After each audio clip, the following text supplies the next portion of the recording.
ಗದಗ ಜಿಲ್ಲಾ ಉಸ್ತುವಾರಿ ಸಚಿವ ಬಸವರಾಜ ರಾಯರೆಡ್ಡಿ ನೇತೃತ್ವದಲ್ಲಿ ಜಿಲ್ಲಾಡಳಿತ ಭವನದಲ್ಲಿ ಬರ ಪರಿಸ್ಥಿತಿ ಕುರಿತು ಸಭೆ.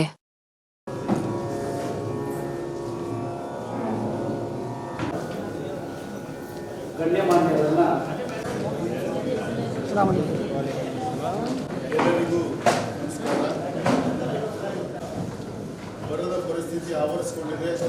ರೈತರ ಬಗ್ಗೆ ಚರ್ಚೆ ಮಾಡಲಿಕ್ಕೆ ನಿಮ್ಮೆಲ್ಲರ ನಡುವೆ ನಮ್ಮ ರಾಜ್ಯದ ಸಚಿವರಾದ ಶ್ರೀ ಬಸವರಾಜ ರಾಯರೆಡ್ಡಿ ಅವರು ಹಾಜರಾಗಿದ್ದಾರೆ. ಅವರಿಗೆ ನಮ್ಮಾಗಿ ಹೃತ್ಪೂರ್ವಕವಾದ ಸ್ವಾಗತವನ್ನು ಕೋರುತ್ತೇನೆ. ಹಾಗೆ ಈ ದಿನ ನಮ್ಮೊಂದಿಗೆ ನಮ್ಮ ಶಾಸಕರಾದ ಶ್ರೀ ಎಚ್ ಕೆ ಪಾಟೀಲ್ ಅವರು ಹಾಜರಾಗಿದ್ದಾರೆ. ಅವ್ರಿಗೂ ಈ ಸಭೆಗೆ ಹೃತ್ಪೂರ್ವಕ.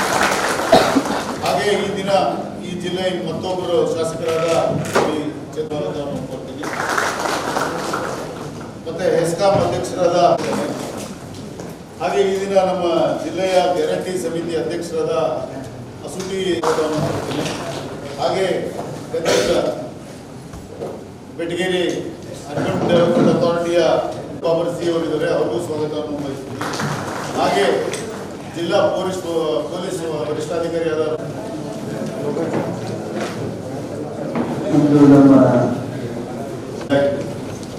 ಹೆಚ್ಚಾಯಿತು. ಆವಾಗ ನಮಗೆ ಜನ ಜಾನುವಾರು ಮತ್ತೆ ಬೆಳೆ ನಷ್ಟ ನಾವು ಕೊಟ್ಟಂತ ಪರಿಹಾರ ಏನೇನಾಗಿದೆ ವಿವಿಧ ಬೆಳೆಗಳು ಹಾಕಿದ್ದೀವಿ. ಸೊ ಲಾಸ್ಟ್ 2 ಕಾಲಮ್ಸ್ ಅಲ್ಲಿ ನೋಡ್ಬೋದು ಸರ್. ದ್ವಿದಳ ಧಾನ್ಯದಲ್ಲಿ ಸೊ ವಾಣಿಜ್ಯ ಬೆಳೆಗಳಲ್ಲಿ 76% ಆಗಿದೆ ಸರ್. ಎಲ್ಲ ಬೆಳೆಗಳನ್ನು ಶೇಕಡವಾರು ನಾವು ತಗೊಂಡು ಸೋಯಿ ಅಕ್ರಾಸ್ ದ ಡಿಸ್ಟ್ರಿಕ್ಟ್ಸ್.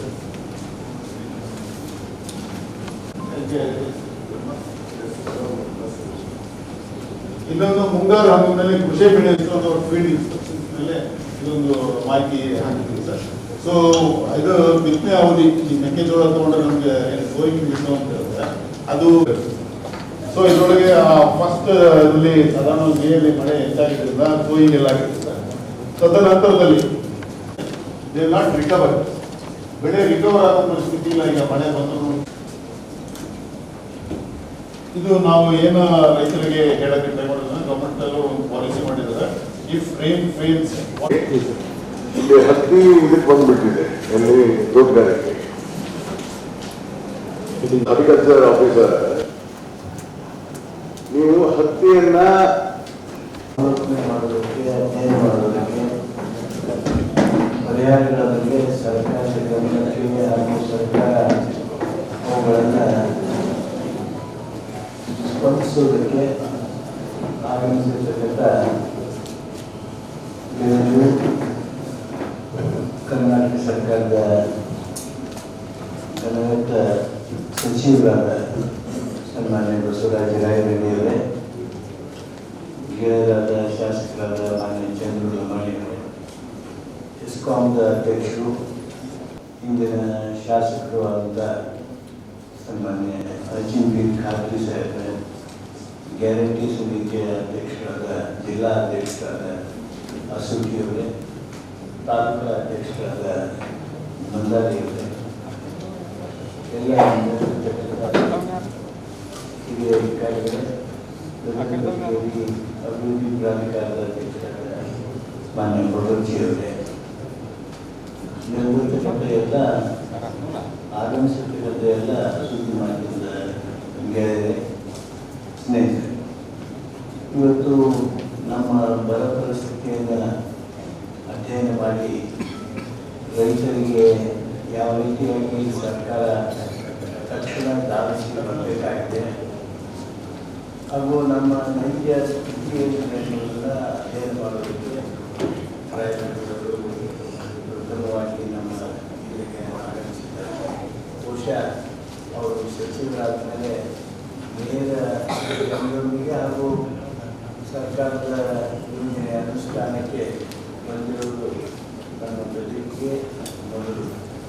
ನಿನ್ನೆ ಬಂದಿದ್ದರು ಅವರು ತಾಲೂಕು, ಆದರೆ ತಕ್ಷಣ ಜವಾಬ್ದಾರಿ ಕರ್ತವ್ಯವನ್ನು ನಿಭಾಯಿಸಲಿಕ್ಕೆ ನಮ್ಮ ಜೊತೆಗೆ ಆಗಮಿಸಿದ್ದಾರೆ. ಗದಗ ಜಿಲ್ಲೆಯ ವತಿಯಿಂದ ಅವರನ್ನ ಪೂರ್ವಕವಾಗಿ ನಾನು ಬರ್ಮಾಡ್ತೀನಿ.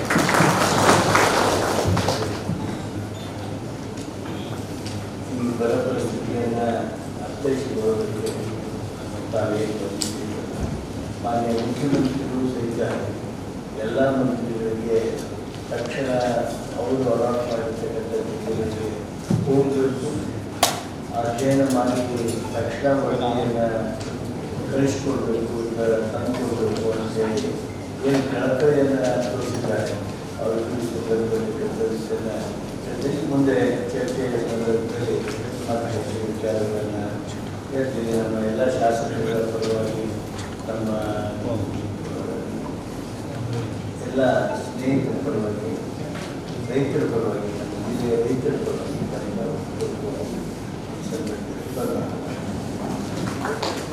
ಬೇರೆ ಬೇರೆ ಸಚಿವರಿಗೆ ಖಾತೆಗಳು ಸಿಗ್ತದೆ, ಅದು ಬೇರೆ ವಿಚಾರ.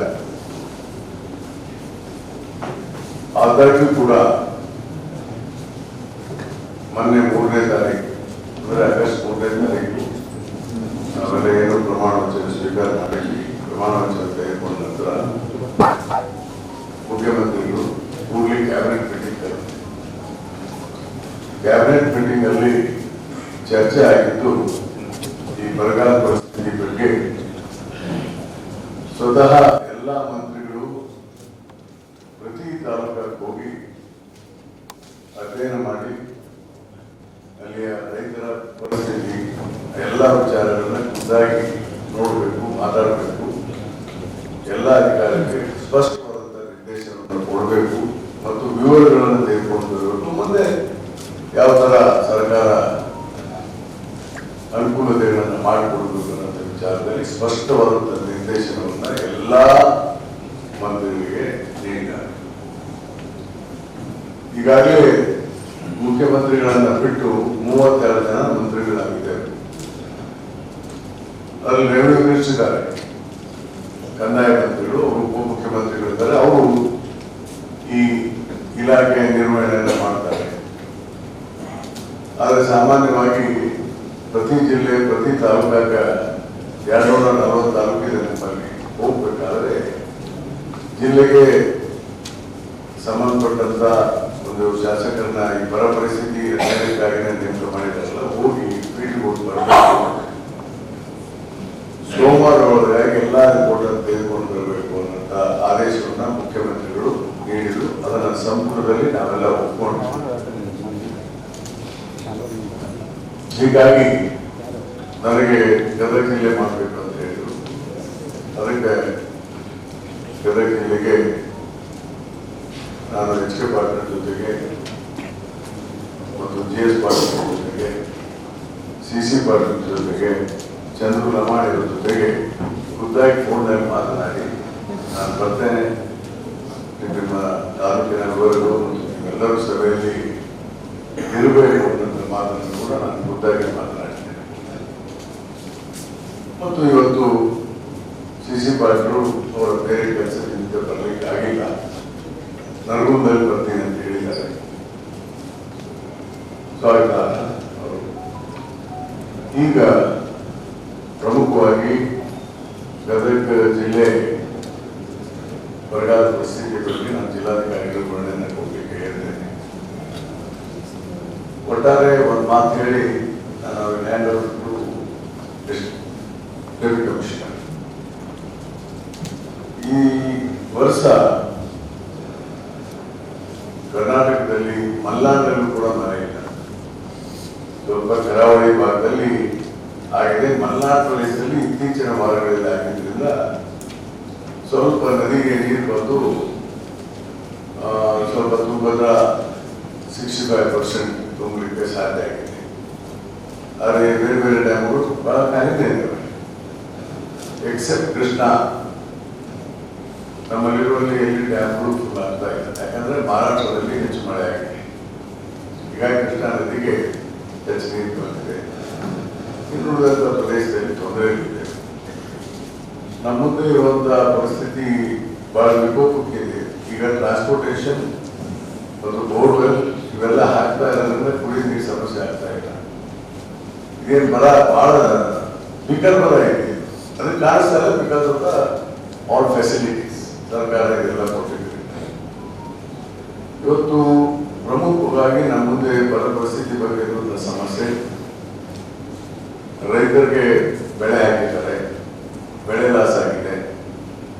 ಆ ಬೆಳೆ ಲಾಸ್ ಆದವ್ರಿಗೆ ಸ್ಟೇಟ್ ಡಿಸಾಸ್ಟರ್ ಮ್ಯಾನೇಜ್ಮೆಂಟ್ ಫಂಡ್ ಇದೆ, ಪ್ರಕೃತಿ ವಿಕೋಪ ನಿಧಿ, ಅದಕ್ಕೊಂದು ಗೈಡ್ಲೈನ್ಸ್ ಮಾಡಿರ್ತಾರೆ ಭಾರತ ಸರ್ಕಾರ.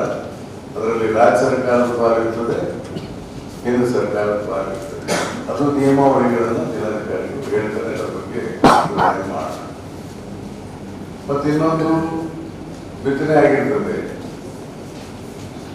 ವಿಮಾ ಇಳಿಸಿರ್ತಾರೆ, ಪ್ರಧಾನಮಂತ್ರಿ ಫಸಲ್ ವಿಮಾ ಯೋಜನೆ ಅಂತ ಹೇಳಿ.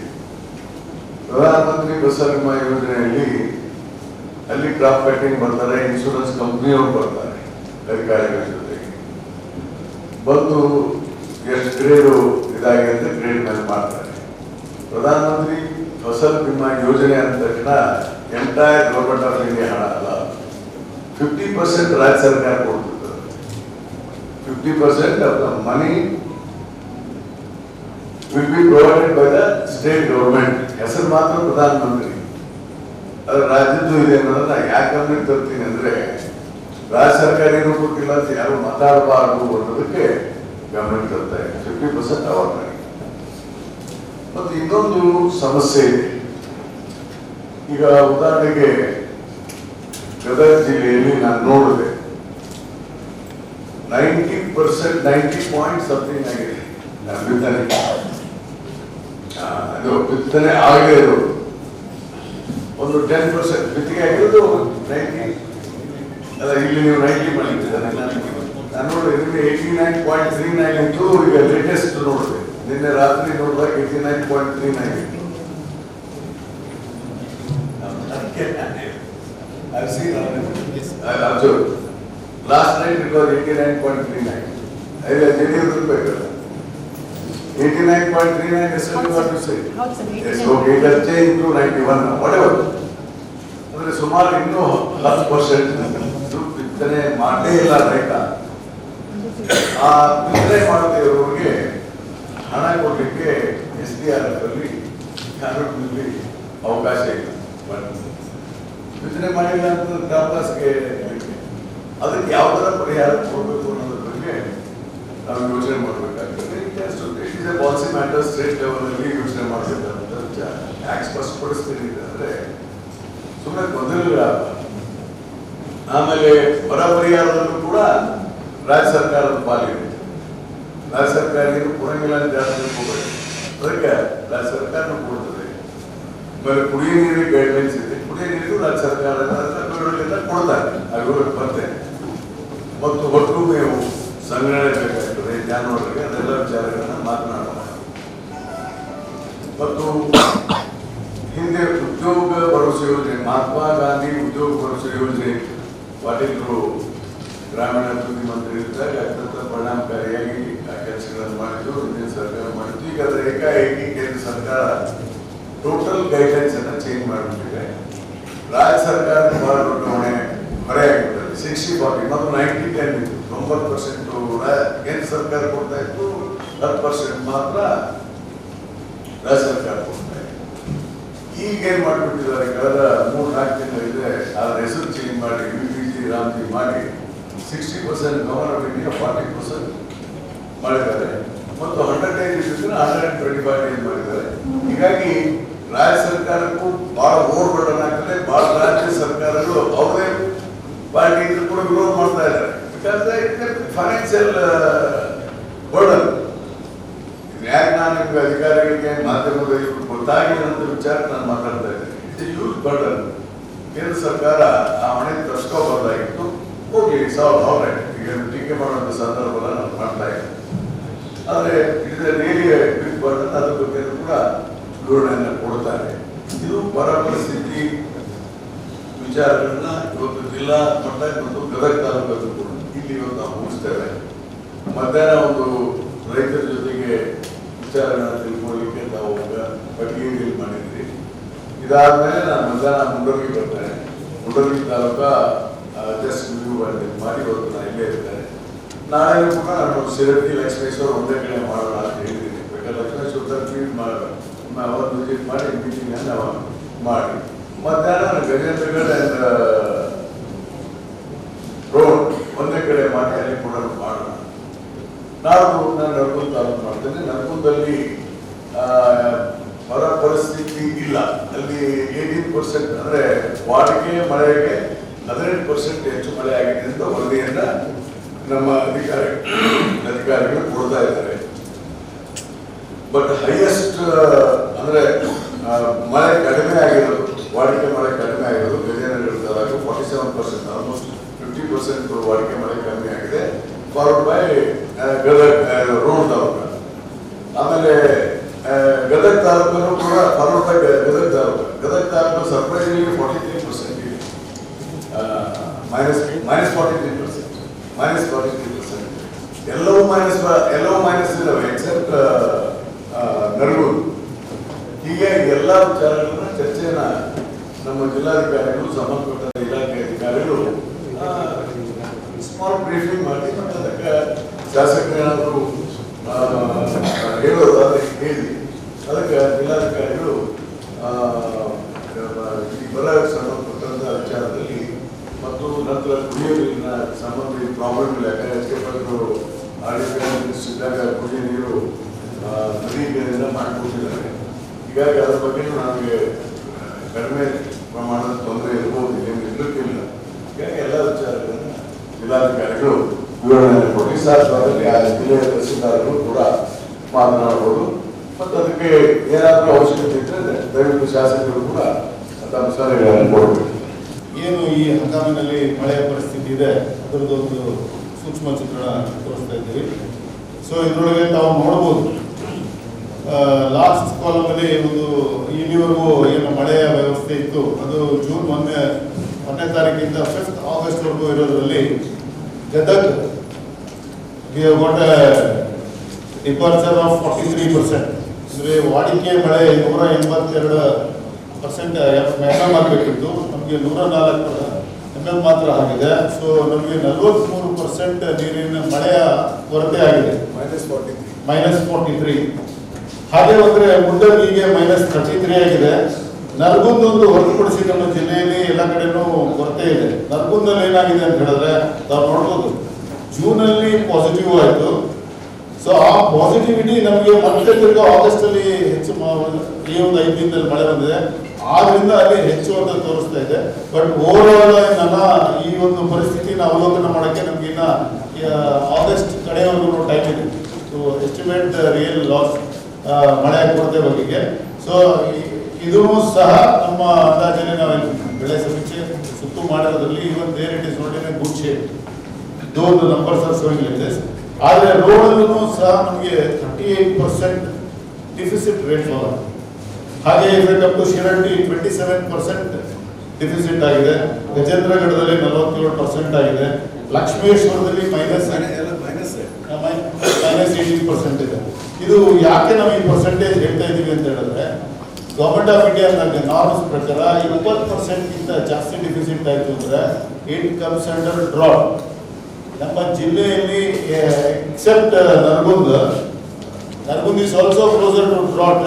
ಇನ್ನು 20 ದಿನದಲ್ಲಿ ಏನಾಗುತ್ತೆ ಅಂತ ನೋಡ್ಕೋಬೇಕು. Otherwise all the taluks are eligible for drought.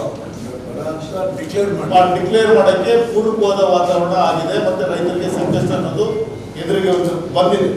The same thing ನಾವೊಂದು ಚಿತ್ರಣವಾಗಿ ತೋರಿಸ್ತೀವಿ ಮ್ಯಾಪ್ ಮೇಲೆ. You can see only Naragund has got excess rainfall, otherwise ಜಿಲ್ಲೆಯಲ್ಲಿರೋದು ಎಲ್ಲರೂ ಕೊರತೆಯ ಚಿತ್ರಣ. ನೆಕ್ಸ್ಟ್ ಈಗ ಜುಲೈಯಲ್ಲಿ ಒಂದ್ ಕಡೆ ನೋಡಿದ್ರೆ ಮಾತ್ರ ಲಕ್ಷ್ಮೇಶ್ವರದಲ್ಲಿ ಸ್ವಲ್ಪ ನಾರ್ಮಲ್ ರೈನ್ ಆಗಿದೆ, ಆಲ್ ಅದರ್ಸ್ ಆರ್ ಡಿಫಿಸಿಟ್. ಅಲ್ಲಿ ಒಂದು ತಿಂಗಳಲ್ಲಿ ನರಗುಂದಲ್ಲಿ ಹೆಚ್ಚು ಬಂದಿತ್ತು ಅಂತಿದೆ, ಆದರೆ ನೆಕ್ಸ್ಟ್ ತಿಂಗಳಲ್ಲಿ ಅದಕ್ಕೂ ಕೊರತೆ ಆಗಿದೆ. ಲಕ್ಷ್ಮೇಶ್ವರದಲ್ಲಿ ಅವಾಗಲೂ ಕೊರತೆ ಇತ್ತು. ಈ ತಿಂಗಳಲ್ಲಿ ಮಾತ್ರ ಜುಲೈ 1 ತಿಂಗಳಲ್ಲಿ ಮಾತ್ರ it has got normal rains. ಇದು ಟೇಬಲ್ ಫಾರ್ಮ್ ಅಲ್ಲಿ ಮಂತ್ ವೈಸ್ ಹಾಕೊಂಡು ಬಂದಿದ್ದೀವಿ. ಎವ್ರಿವೇರ್ ಯು ಕ್ಯಾನ್ ಸಿ ಇದ್ರೊಳಗೂ ಸೇಮ್ ಡಿಪಾರ್ಟ್ಸ್ ಆಗಿದೆ ಎಲ್ಲ ಕಡೆನೂ. ಆಯಾ ತಿಂಗಳಲ್ಲಿ ನಮಗೆ ನೋಡಿದ್ರೆ ಒಂದೊಂದು ವಾರಕ್ಕೂ let us go to the rainfall pattern last 7 days. 17 to 23rd June ಗೆ ಮಾಡಿದಾಗ you have got -88% in Lakshmeshwar. ಹೀಗೆ ಹಲವು ತಾಲೂಕುಗಳು ಅದೇ ಇದೆ. ನೆಕ್ಸ್ಟ್ 14 ಜೂನ್ ಇಂದ 30th ಜೂನ್ ವರೆಗೂ ತಗೊಂಡ್ರೆ even in that pattern we have got lesser rainfall. ಇದು IMD ಅವರು ಏನು ಅವ್ರ ನ್ಯಾಷನಲ್ ಪೋರ್ಟಲ್ ಇದರಲ್ಲಿ ಹಾಕ್ತಾರೆ ಜಿಲ್ಲಾ ವೈಸ್. ಇದು IMD ಅವರು ಏನು ಅವರು ವೆಬ್ಸೈಟಲ್ಲಿ ಡಿಕ್ಲೇರ್ ಮಾಡ್ತಾರೆ ರೈನ್ ಫಾಲ್. ಸೊ ಅದರದ್ದು ಒಂದು ನಮ್ಮ ಗದಗ ಜಿಲ್ಲೆಯಲ್ಲೂ ರೈನ್ ಫಾಲ್ ಡಾಟಾ ಅಂತ IMD ನಾವು ನೋಡ್ಬೋದು. ಇಲ್ಲಿ 10/6ರಿಂದ 17/6ರಿಂದ 1/7 we have got 86, 90 and 21 continuous 3 weeks. ಅಲ್ಲೂ it is more than 20% deficit. ಆಮೇಲೆ ಹಾಗೆ ಬಂದರೆ 22/7ರಿಂದ 5/8 ಕಂಟಿನ್ಯೂಸ್ ಆಗಿ ಡೆಫಿಸಿಟ್ ಇದೆ. ಅಂದ್ರೆ ಈಗ ಆಗಲೇ ನಮಗೆ 2 ವಾರ ಕಂಟಿನ್ಯೂಸ್, 2 ಸಲ ಕಂಟಿನ್ಯೂಸ್ ಆಗಿ 3 ವಾರ ರೈನ್ಫಾಲ್ ಡೆಫಿಸಿಟ್ ಮೋರ್ ದನ್ 20% ಬಂದಿದೆ. ಇದೂ ಸಹ ನಮಗೆ ಬರದ ಪರಿಸ್ಥಿತಿಯನ್ನು ಬರ್ತಾ ಇದೆ ಅನ್ನೋದನ್ನ ಗೋಚರಿಸಕ್ಕೆ ಮೂಲವಾದ ಕಾರಣ ಆಗಿರುತ್ತೆ. ಇದು ನಮ್ಮ ಸ್ಟಾರ್ಟಿಂಗ್ ಅಲ್ಲಿ ಏನು ಅತಿವೃಷ್ಟಿಯಿಂದ ಫೇಲ್ಯೂರ್ ಆಯ್ತು, ಅದಕ್ಕೆ ನಾವು ಕೊಟ್ಟಿರುವಂತ ಕಾಂಪನ್ಸೇಷನ್. ಅವ್ರ ಕಡೆಗೆ ಪಟ್ಮಾಡಿಲ್ಲ. ಇವರ ಅಗ್ರಿಕಲ್ಚರ್ ಆಫೀಸರ್ ಇದನ್ನ ನೀವು ಸರಿ ಮಾಡ್ಕೊ, ಸರಿ ಆಯ್ತು, ಶೋಸ್ ಯುವರ್ ಇನ್ಎಫಿಷಿಯನ್ಸಿ, ಸರಿ ಮಾಡ್ಕೊಳ್ಳಿ ಅದನ್ನ. ಆಮೇಲೆ ಇತರ ಬೆಳೆಗಳು ಅಂತ ಬೆಳೆದ್ರಿ, ಇತರ ಬೆಳೆಗಳು ಅಂದ್ರೆ ಯಾವುದು ನೀವು ಹೆಸರು ಹೇಳ್ಬೇಕಿತ್ತು. ಇತರ ಬೆಳೆ ಸರ್ ಈಗ ನಮ್ಮಲ್ಲಿ ಹುರುಳಿ, ಹೆಸರು ಅಲಸಂದಿ ಮತ್ತು ಸೂರ್ಯಕಾಂತಿ ಇವೆಲ್ಲ ಬೆಳೆ ಇರ್ತಾರೆ ಅವು ಬರೀಬೇಕು ತಾನೆ. Individual crop wise. No, I want to appreciate the efficiency of the both officers. Well connected sir. ಸುಮ್ಮನೆ ನಾವು ರಿವ್ಯೂ ಮಾಡ್ತೀವಿ ಅಂತ ಹೇಳ್ಬಿಟ್ಟಾಗೆ ಸುಮ್ಮನೆ ಇದನ್ನ ಮಾಡ್ತಾ ಹೋದ್ರೆ ತಿಳ್ಕೊಂಡು ಹೋಗಿ ಬಂದಿಲ್ಲ. ರಾಂಗ್ ಇನ್ಫಾರ್ಮೇಶನ್ ಕೊಡೋದು ಸರಿಯಲ್ಲ. ಇವತ್ತು ಒಂದು ಎಕ್ಸ್ಪ್ಲನೇಷನ್ ಕೊಡಿ ಇದ್ರ ಬಗ್ಗೆ, ಇದು ಸರಿಯಾದದ್ದಲ್ಲ ಇದೆ. No, I want appreciate this. ಸ್ವಲ್ಪ ಅಪ್ಡೇಟ್ ಮಾಡಿ ಅಲ್ಲ, ಇದ್ರ ಬಗ್ಗೆ ಸ್ವಲ್ಪ ಅಪ್ಡೇಟ್ ಮಾಡಿ ಇನ್ಫಾರ್ಮೇಶನ್ ಇದ್ರೆ. ಈಗ ಹತ್ತಿ ಬಗ್ಗೆ ಬರೆದಿದ್ದೀರಿ, ಹತ್ತಿ ಬಗ್ಗೆ ನೀವು ಅಗ್ರಿಕಲ್ಚರ್ ಆಫೀಸರ್ ಹೇಳಿ, ಡೀಟೇಲ್ ಹೇಳಿ. You can't prepare like this. Don't worry, ನಾನು ಒಂದೇ ಸಾರಿ ನಿಮ್ಮನ್ನ ಎದಕ್ಕೆ ಹಾಕಿ ಮಾತಾಡ್ತಾ ಇಲ್ಲ, ನಿಮಗೆ ಪ್ರೆಷರ್ ಮಾಡ್ತಾ ಇಲ್ಲ. ಸ್ವಲ್ಪ ಸರಿಯಾಗಿ ಅಧಿಕಾರಿಗಳು ಇನ್ಫಾರ್ಮೇಶನ್ ಅನ್ನ ಮಂತ್ರಿಗಳಿಗೆ ಕೊಡಬೇಕು, ಶಾಸಕರಿಗೆ ಕೊಡಬೇಕು. But I am not appreciating both officers. ಹೇಳಿ, ಕೂಲ್ ಆಗಿ ಎಕ್ಸ್ಪ್ಲೈನ್ ಮಾಡಿ. ಸರ್ ಈಗ ನಮ್ಮಲ್ಲಿ ಮುಂಗಾರಿ ಬೆಳೆಗಳು ಬಂದಿದೆ ಸರ್. ಅದರಲ್ಲಿ ನಾವು ಜೂನಲ್ಲಿ ನಮಗೆ ಮಳೆ ಆಗಿದ್ದಕ್ಕೆ ಏರಿಯಾ ಬಿತ್ತನೆ ಕ್ಷೇತ್ರ ಜಾಸ್ತಿ ಆಯ್ತು ಸರ್. ಆಮೇಲೆ ಜುಲೈ ಫಸ್ಟ್ ವೀಕ್ನಾಗ ಸ್ವಲ್ಪ ಮಳೆ ಬಂತು ಸರ್. ಆಮೇಲೆ ನಮಗೆ 19 ದಿವಸ ಮಳೆ ಬಂದೇ ಬಿಟ್ಬಿಡಿ. ನೀವು ಬರ್ಬೇಕಾದದ್ದು ಹತ್ತಿ ಅಂತ ತೋರಿಸಿದ್ರಿ. ಹೌದು ಸರ್. ಹತ್ತಿ ಬೆಳೆಯ ನೋಡಿ, ಗದಗ ಡಿಸ್ಟ್ರಿಕ್ಟ್ ಮೇಜರ್ ಹತ್ತಿ ಬೆಳೆಯುವ ಪ್ರದೇಶ ಇತ್ತು. ವೆದರ್ ಈಗಲೂ ಟ್ರೆಡಿಷನಲ್ ಆಗಿ ಸಾಮಾನ್ಯವಾಗಿ ಬೆಳೀತಾರೆ. ಅದು ಕ್ರಾಪ್ ಫೇಲ್ಯೂರ್ ಇದ್ರೆ ಅದು ನಮಗೆ ಹೇಳಿ. ಕ್ರಾಪ್ ಏನಿದೆ ಸರ್, ಅದರಲ್ಲಿ ಗ್ರೋತ್ ಈಗ ಮಳೆ ಕಡಿಮೆ ಆಗಿರೋದಕ್ಕೆ ವೆಜಿಟೇಟಿವ್ ಗ್ರೋತ್ ಬರಲಿಲ್ಲ ಸರ್. ಅದೇನು ಬೆಳವಣಿಗೆ ಆಗಬೇಕಾಗಿತ್ತು, ಬೆಳವಣಿಗೆ ಆಗಲಿಲ್ಲ. ಬ್ರಾಂಚಸ್, ಟರ್ಷರಿ ಬ್ರಾಂಚಸ್ ಎಲ್ಲ ಬರಲಾರ್ದೆ ಸಿಂಗಲ್ ಇದರಲ್ಲಿ ಇದೆ ಸರ್. ಆಮೇಲೆ ನಾನು ನೋಡಿದೆ ನಿಮ್ದು. I am A very quick observer, but the answer is not satisfactory. ನನ್ನ ಡೀಟೇಲ್ಸ್ ಎಲ್ಲ ಕೊಡಿ. ನಾನು ಇನ್ನೂ 2 days ಇರ್ತೇನೆ. ನೀವು ಸರಿಯಾಗಿ ಕೆಲಸ ಮಾಡಬೇಕು ಅಧಿಕಾರಿಗಳು. ಬಟ್ ಸಮೌ ನಾನು ಇತರ ಬೆಳೆಗಳ ಬಗ್ಗೆ ಹೇಳಿ. ಇತರ ಬೆಳೆ ಅಂದ್ರೆ ಸರ್, ನಾವೀಗ ಹೆಸರು ಅಲಸಂದಿ ಬರಿಬೇಕಲ್ಲ. ಇತರ ಬೆಳೆಗಳಾದ್ರೆ ಇಷ್ಟೆಲ್ಲ ದೊಡ್ಡ ಬೆಳೆಗಳಿದ್ದಾವೆ. ಆಮೇಲೆ ಮೇಲೆ ಟೈಟಲ್ ಬೇರೆ ತಪ್ಪಾಗ್ತದೆ. ಟಿಕೆಟ್ ಕೊಡಿ, ಅದಲ್ಲ ಟಿಕೆಟ್ ಬುಕ್ಲೆಟ್ ಮಾಡ್ಕೊಡಿ. ಡೋಂಟ್ ಬಿ ಅಂಡರ್ ಪ್ರೆಷರ್ ಹಾಕಿ ನಿಮಗೆ ತೊಂದರೆ ಕೊಡೋದ್ರಿಂದ ಆಗಲ್ಲ. ಅಟ್ ಲೀಸ್ಟ್ ಇದರ್ ಗೆಟ್ ಇಟ್ ಮಾಡ್ಕೊಡಿ, ಅದ್ರ ಬಗ್ಗೆ ವಿವರಣೆ ಕೊಡಿ. Okay, go to the page number 11. Again, wrong information. Both officers, horticulture and agriculture officers. Page number 11 ಅಲ್ಲಿ ನೀವು ಫಸ್ಟ್ ಪ್ಯಾರಾದಲ್ಲಿ ಮೆಣಸಿನಕಾಯಿ, ಈರುಳ್ಳಿ, ದೇಸಿ ಹತ್ತಿ ಅಂತ ಬರೆದಿರುತ್ತೆ. ನಾನು ಸರಿ ಓದ್ತಾ ಇದ್ದೀರಾ? ಸ್ವಲ್ಪ ಈ ಕ್ಯಾಮ್ರಾ ಹೋಗ್ತಾರೆ ನೋಡಿ. 11ನೇ ಪುಟ ಫಸ್ಟ್ ಕಾಲಮ್, ಅದರಲ್ಲಿ 1, 2, 3, 4 ಮೆಣಸಿನಕಾಯಿ ಪ್ಲಸ್ ಈರುಳ್ಳಿ ಪ್ಲಸ್ ದೇಸಿ ಹತ್ತಿ ಅಂತ ಬಂದಿದೆ. ಇದು ಮೆಣಸಿನಕಾಯಿ ಮತ್ತು ಈರುಳ್ಳಿ ತೋಟಗಾರಿಕೆ ಇಲಾಖೆ ಬರ್ತದೆ. ಹೌದಲ್ಲ? It is not the concern of agriculture. ಕರೆಕ್ಟಾ? ನಿನ್ನೆ ನೀವು ಕೇಳ್ತಾ ಇದ್ದೀರಿ. ಮತ್ತೆ ಅದರ ಎಕ್ಸ್ಪ್ಲನೇಷನ್ ನೀವು ಹಾರ್ಟಿಕಲ್ಚರ್ ಇದ್ರಲ್ಲಿ ತಂದಿಲ್ಲ ಅಂತ ಹೇಳ್ತಾನೆ. ಸಬ್ಮಿಷನ್ ಸರ್, ಇದು ಪರ್ಯಾಯ ಬೆಳೆ ಯೋಜನೆಯೊಳಗೆ ನಮ್ಮ ಕ್ರೀಡಾ ಮತ್ತೆ ಇಕ್ರಿಸ್ ಆಕ್ಟ್ ರೆಡಿ ಮಾಡಿಕೊಟ್ಟಿರ್ತಾರೆ ಸರ್. ಇಲ್ಲಿ ಪ್ರಾಕ್ಟೀಸ್ ಅದ ಸರ್, ಮೆಣಸಿನಕಾಯಿ ಪ್ಲಸ್ ಈರುಳ್ಳಿ ಸರ್. ಮೆಣಸಿನಕಾಯಿ ಈರುಳ್ಳಿ ದೇಸಿ ಹತ್ತಿ, ಹೌದು ಸರ್. ಆಮೇಲೆ ಹೆಸರು, ಮತ್ತೆ ಇಲ್ಲಿ ನೋಡಿ ಸೆಕೆಂಡ್ ಪ್ಯಾರಾದಲ್ಲಿ ಹೆಸರು ಹಾಕಿದ್ರಿ. ಹೌದು ಸರ್. ಮತ್ತೆ ಮೆಣಸಿನಕಾಯಿ ಈರುಳ್ಳಿ ದೇಸಿ ಹತ್ತಿ ಯಾಕೆ ಹೆಸರು ಅಂದ್ರೆ ಸರ್ ಈಗ ಸಾಮಾನ್ಯ ಜುಲೈ ಫಸ್ಟ್ ಆಫ್ ಜುಲೈ ನಾನೇನ್ ಹೇಳ್ತಾ ಇದ್ದೀನಿ, ದೇರ್ ಇಸ್ ನೋ ಕ್ಲಾರಿಟಿ. ಅರ್ಥ ಆಗಲ್ಲ. ನೀವು ಬಂದಿರುವಂತ ಇದನ್ನ ನಾನು ಓದ್ತಾ ಇದ್ರೆ ಆಮೇಲೆ ಸಮಾವು ನೋಡಿ ಸ್ವಲ್ಪ ಅಬ್ಸರ್ವ್ ಮಾಡಿದ್ದೀವಿ. ನಾನು ನನಗೆ ಸರಿಯಾಗಿ ಅರ್ಥ ಆಗ್ತಾ ಇರೋ ನಾವು ಸರಿಯಾಗಿ ಹೇಳ್ತಾ ಇರೋ ಗೊತ್ತಾಗ್ತಾ ಇದೆ. ಸರ್ ಒಂದು submission sir, first week of July ಮಳೆ ಅಂದ್ರೆ ನಮ್ಮ ರೆಗ್ಯುಲರ್ ಪ್ರಾಕ್ಟೀಸ್ ಹೆಸರು ಬೆಳೆ ಏರಿಯಾ ಸರ್. ಅದು ಲೇಟ್ ಮಳೆ ಲೇಟ್ ಆದ್ರೆ ಈ ಕ್ರಾಪ್ಸ್ ತಗೋಬಹುದು ಅಂತ ನಾವು ಪರ್ಯಾಯ ಬೆಳೆ ಅದ್ರ ಬಗ್ಗೆ ನಾನು ಹೇಳ್ತಾ ಇಲ್ಲಮ್ಮ. ನಾನು ಹೇಳ್ತಾ ಇರೋದು ನೀವು ಬರಿತಾ ಇದ್ದೀರಲ್ಲ, ಅದರಲ್ಲಿ ಹೆಸರು ಹಾಕಿದ್ರಿ. ಮೆಣಸಿನಕಾಯಿ ಈರುಳ್ಳಿ ದೇಸಿ ಹತ್ತಿ ಪರ್ಯಾಯ ಬೆಳೆ ಹಾಕಿದ್ರಿ. ಸಾಮಾನ್ಯ ಬೆಳೆ ಅಂದ್ರೆ ಹೆಸರಿನಲ್ಲಿ ಫಿಕ್ಸ್ ಮಾಡ್ತಾರೆ. ಹೆಸರು ಬೆಳೆ ಮಳೆ ಲೇಟ್ ಆದ್ರೆ ಅವ್ರ ಉದ್ದೇಶ ಏನಂದ್ರೆ ಸರ್, ಹೆಸರು ಬಿತ್ತನೆ ಮಾಡೋದು ಸೊ ಅದ್ರ ಬದಲಿಗೆ ಈ ಈಗ ಮಾಡಿದ್ರೆ ಆಗುದಿಲ್ಲ, ಅದ್ರ ಬದಲಿಗೆ ನೀವು ಇದನ್ನ ಮಾಡಿದ್ರೆ ಅನುಕೂಲ ಆಗುತ್ತೆ ಅಂತ ಹೆಂಗ ಅರ್ಥ ಮಾಡ್ಕೋಬೇಕು ನಾನು. ಇಲ್ಲೇ ನಮ್ಮ ಗದಗ ತಾಲೂಕಿನೊಳಗೆ ಈ ಮೆಣಸಿನಕಾಯಿ ಈರುಳ್ಳಿ ಹತ್ತಿ ಮೂರು ಮಲ್ಟಿ ಕ್ರಾಪ್ ಮಾಡುವಂಥ ಪದ್ಧತಿ ಈಗ ಭಾಳ ಕಡಿಮೆ ಆಗಿದೆ. ಈಗ ಮೆಣಸಿನಕಾಯಿ ಉಳ್ಳಾಗಡ್ಡಿ ಎರಡು ಹಾಕ್ಬಿಟ್ರೆ ರಗಡ, ಹತ್ತಿನ ಈಗ ವಿಶೇಷ ಇಲ್ಲ. ಯಾವಾಗ ಲಕ್ಷ್ಮಿ ಇತ್ತು ಅವಾಗ ನಾನು ಮೂರು ಕ್ರಾಪ್ನ ಕೂಡಿ ಹಾಕಿದ್ದೆ. ಈಗ ಭಾಳ ಕಡಿಮೆ ಆಗಿದೆ.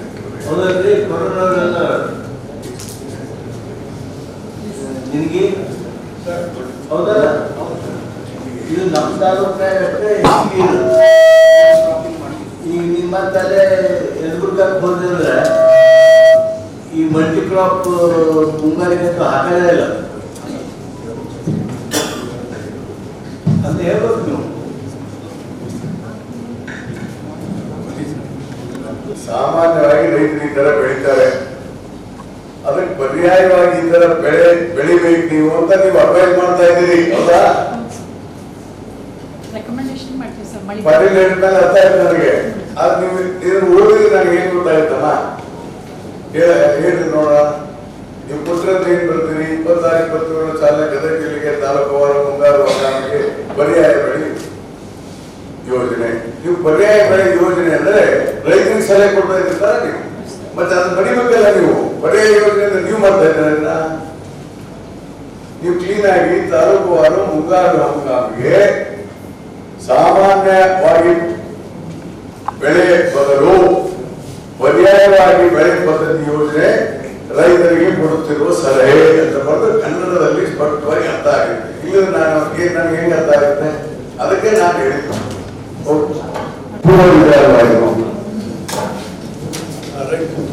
ಇಲ್ಲ. ನಿಮ್ಗೆ ಸರ್ಪ್ಲಸ್ಸೇ ಇದೆ, ಬಿತ್ತನೆ ಬೀಜ ಕೊರತೆ ಇಲ್ಲ ಅಂದ್ರೆ ಕಾರಣ ಮಳೆ ಇಲ್ಲ ಅಂದ್ರೆ ರೈತರು ಬಿತ್ತಿಲ್ಲ ಅಂತ ಸ್ಪಷ್ಟವಾಗಿ ತೋರಿಸುತ್ತೆ.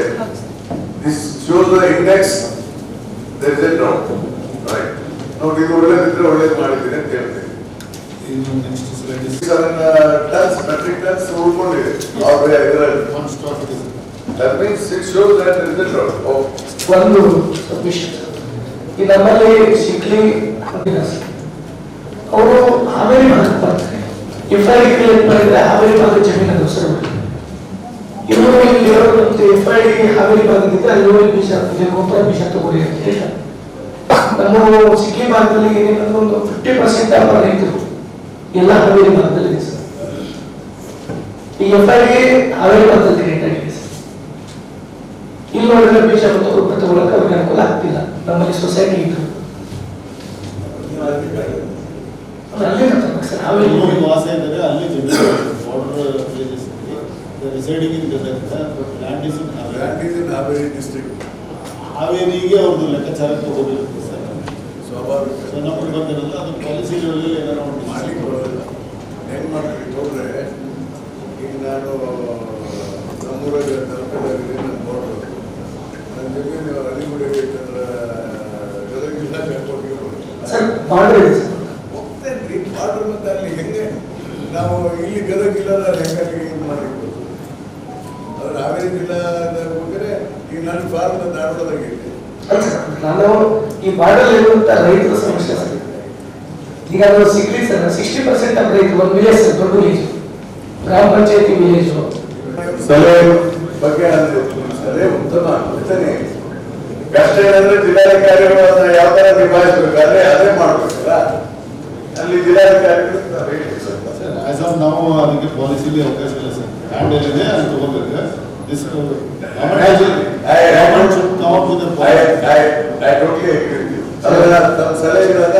ಸರಿ, ನನ್ನ ಅಲ್ಲೇ ಸೊಸೈಟಿ ಇದೆ, ರೈತರು ಸೊಸೈಟಿ ರಿಜಿಸ್ಟರ್ ಆಗಿದ್ದಾರೆ. ಚಂದ್ರವರೇ, ನನಗೆ ಅರ್ಥ ಆಯ್ತು ನಿಮ್ಮ ಸಮಸ್ಯೆ. ಈ ಬೇರೆ ಜಿಲ್ಲೆ ಆದ್ರಿಂದ ಸಮಸ್ಯೆ ಆಗ್ತದೆ. ಅದಕ್ಕೆ ನೀವು ನಂದೇನೋ ಬೀಜ ಗೊಬ್ಬರ ವಿತರಣೆ ಮಾಡಕ್ಕೆ ಏನಾದ್ರು ಕೊಡಿ ಅಂತ ನಾವೇನು ಸರ್. ಇದು policy matter of the what ಜಿಲ್ಲಾಧಿಕಾರಿಗಳು ಹೇಳೋದು ಸರಿ ಇದೆ. ಬರ್ಕೊಡಿ ನೋಡೋ ಸಂಬಂಧಪಟ್ಟ yes sir.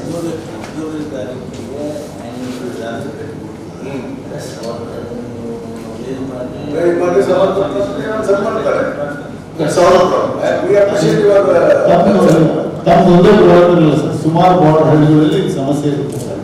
It is A policy level decision.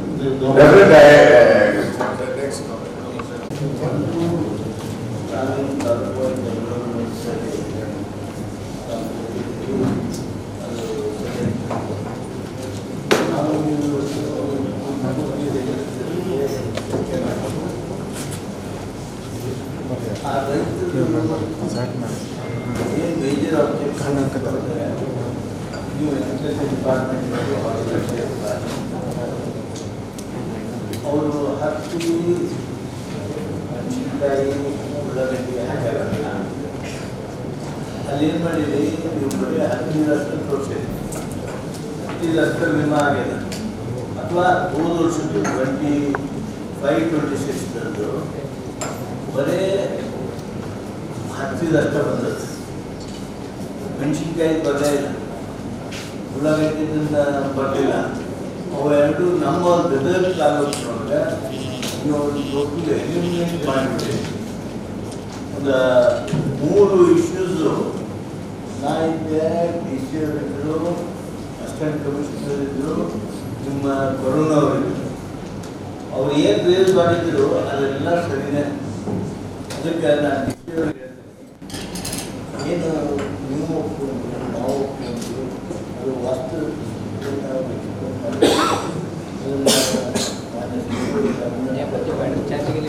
ಈ ಸಭೆಯೊಳಗೆ ಅದನ್ನು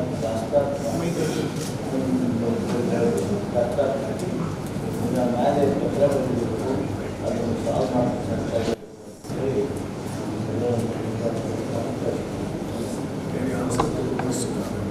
ಹತ್ತಿ ಮಾತ್ರ ಇದು ಇವರು ಇದನ್ನು ನೋಟಿಫೈ ಮಾಡ್ಬೇಕಂತಲ್ಲ ಎಲ್ಲ ಮಾಡಿದ್ದನ್ನ ಮಾಡಿಫೈ ಮಾಡೋದಕ್ಕೆ ಅನ್ನೋಲ್ಲ ಅವಕಾಶ ಕೊಟ್ಟಿದ್ದಾರೆ ಸರ್. ಅದು ಮಾಡಿಲ್ಲದಿರೋದ್ರಿಂದ ಪ್ರಾಬ್ಲಮ್ ಅಲ್ಲ. ಫೀಲ್ಡ್ ಆಫೀಸರ್ಸ್ ಪಾಟೀಲ್ ಸಾಹೇಬ್ ಏನು ಹೇಳಿದ್ರು ಅನ್ನೋದು ನಾನು ಕೇಳ್ಕೊಂಡಿದ್ದೀರಾ? ಏಬಲ್ ತಿಳ್ಕೊಂಡಿದ್ದೀರಾ? ಮತ್ತು ಜಿಲ್ಲಾಧಿಕಾರಿಗಳಿಗೆ ಏನೇನು ತಿಳ್ಕೊಂಡಿದ್ದೀರಾ? ಮತ್ತೆ ರೈತರಿಗೆ ತೊಂದರೆ ಆಗಲ್ಲ. ಆಮೇಲೆ ಇನ್ನೊಂದು ನೋಡಿ, 25 ಹೇಳ್ತಾರೆ. ಈಗ ಸರ್ಟೇಸಿ ಬಂದಿರೋ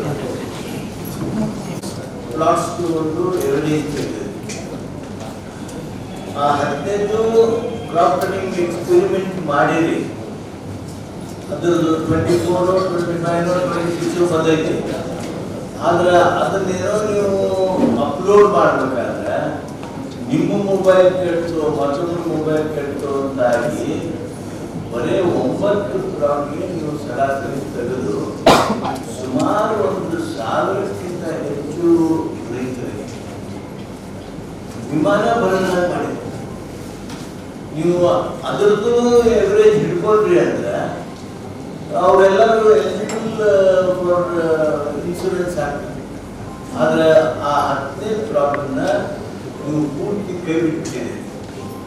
ಸಹಜವಾಗಿ ಆ 9 ಪ್ಲಾಟ್ನ ಎವರೇಜ್ ಅದಕ್ಕೆ ಕೆಟ್ಟಿದ್ದನ್ನ ಅದನ್ನ ಬೇಕಂತ ಬಿಟ್ಟರು ಬ್ಯಾಡ ಅಂತ ಬಿಟ್ಟರು. ಅದು ಯಾಕೆ ಅದು ಒಂದಕ್ಕೆ ನಿಮ್ಮ ಮೊಬೈಲ್ ಕೆಟ್ಟು ಅದನ್ನ ಹೇಳ್ಬೇಕಲ್ಲ. ಮೊಬೈಲ್ ಔಟ್ ಆಫ್ ಆರ್ಡರ್, ಅದಕ್ಕೆ ನಾವು ಮಕ್ಕಳು ಮಾಡ್ತೀವಿ ಅಂತ ಹೇಳ್ಬೇಕು.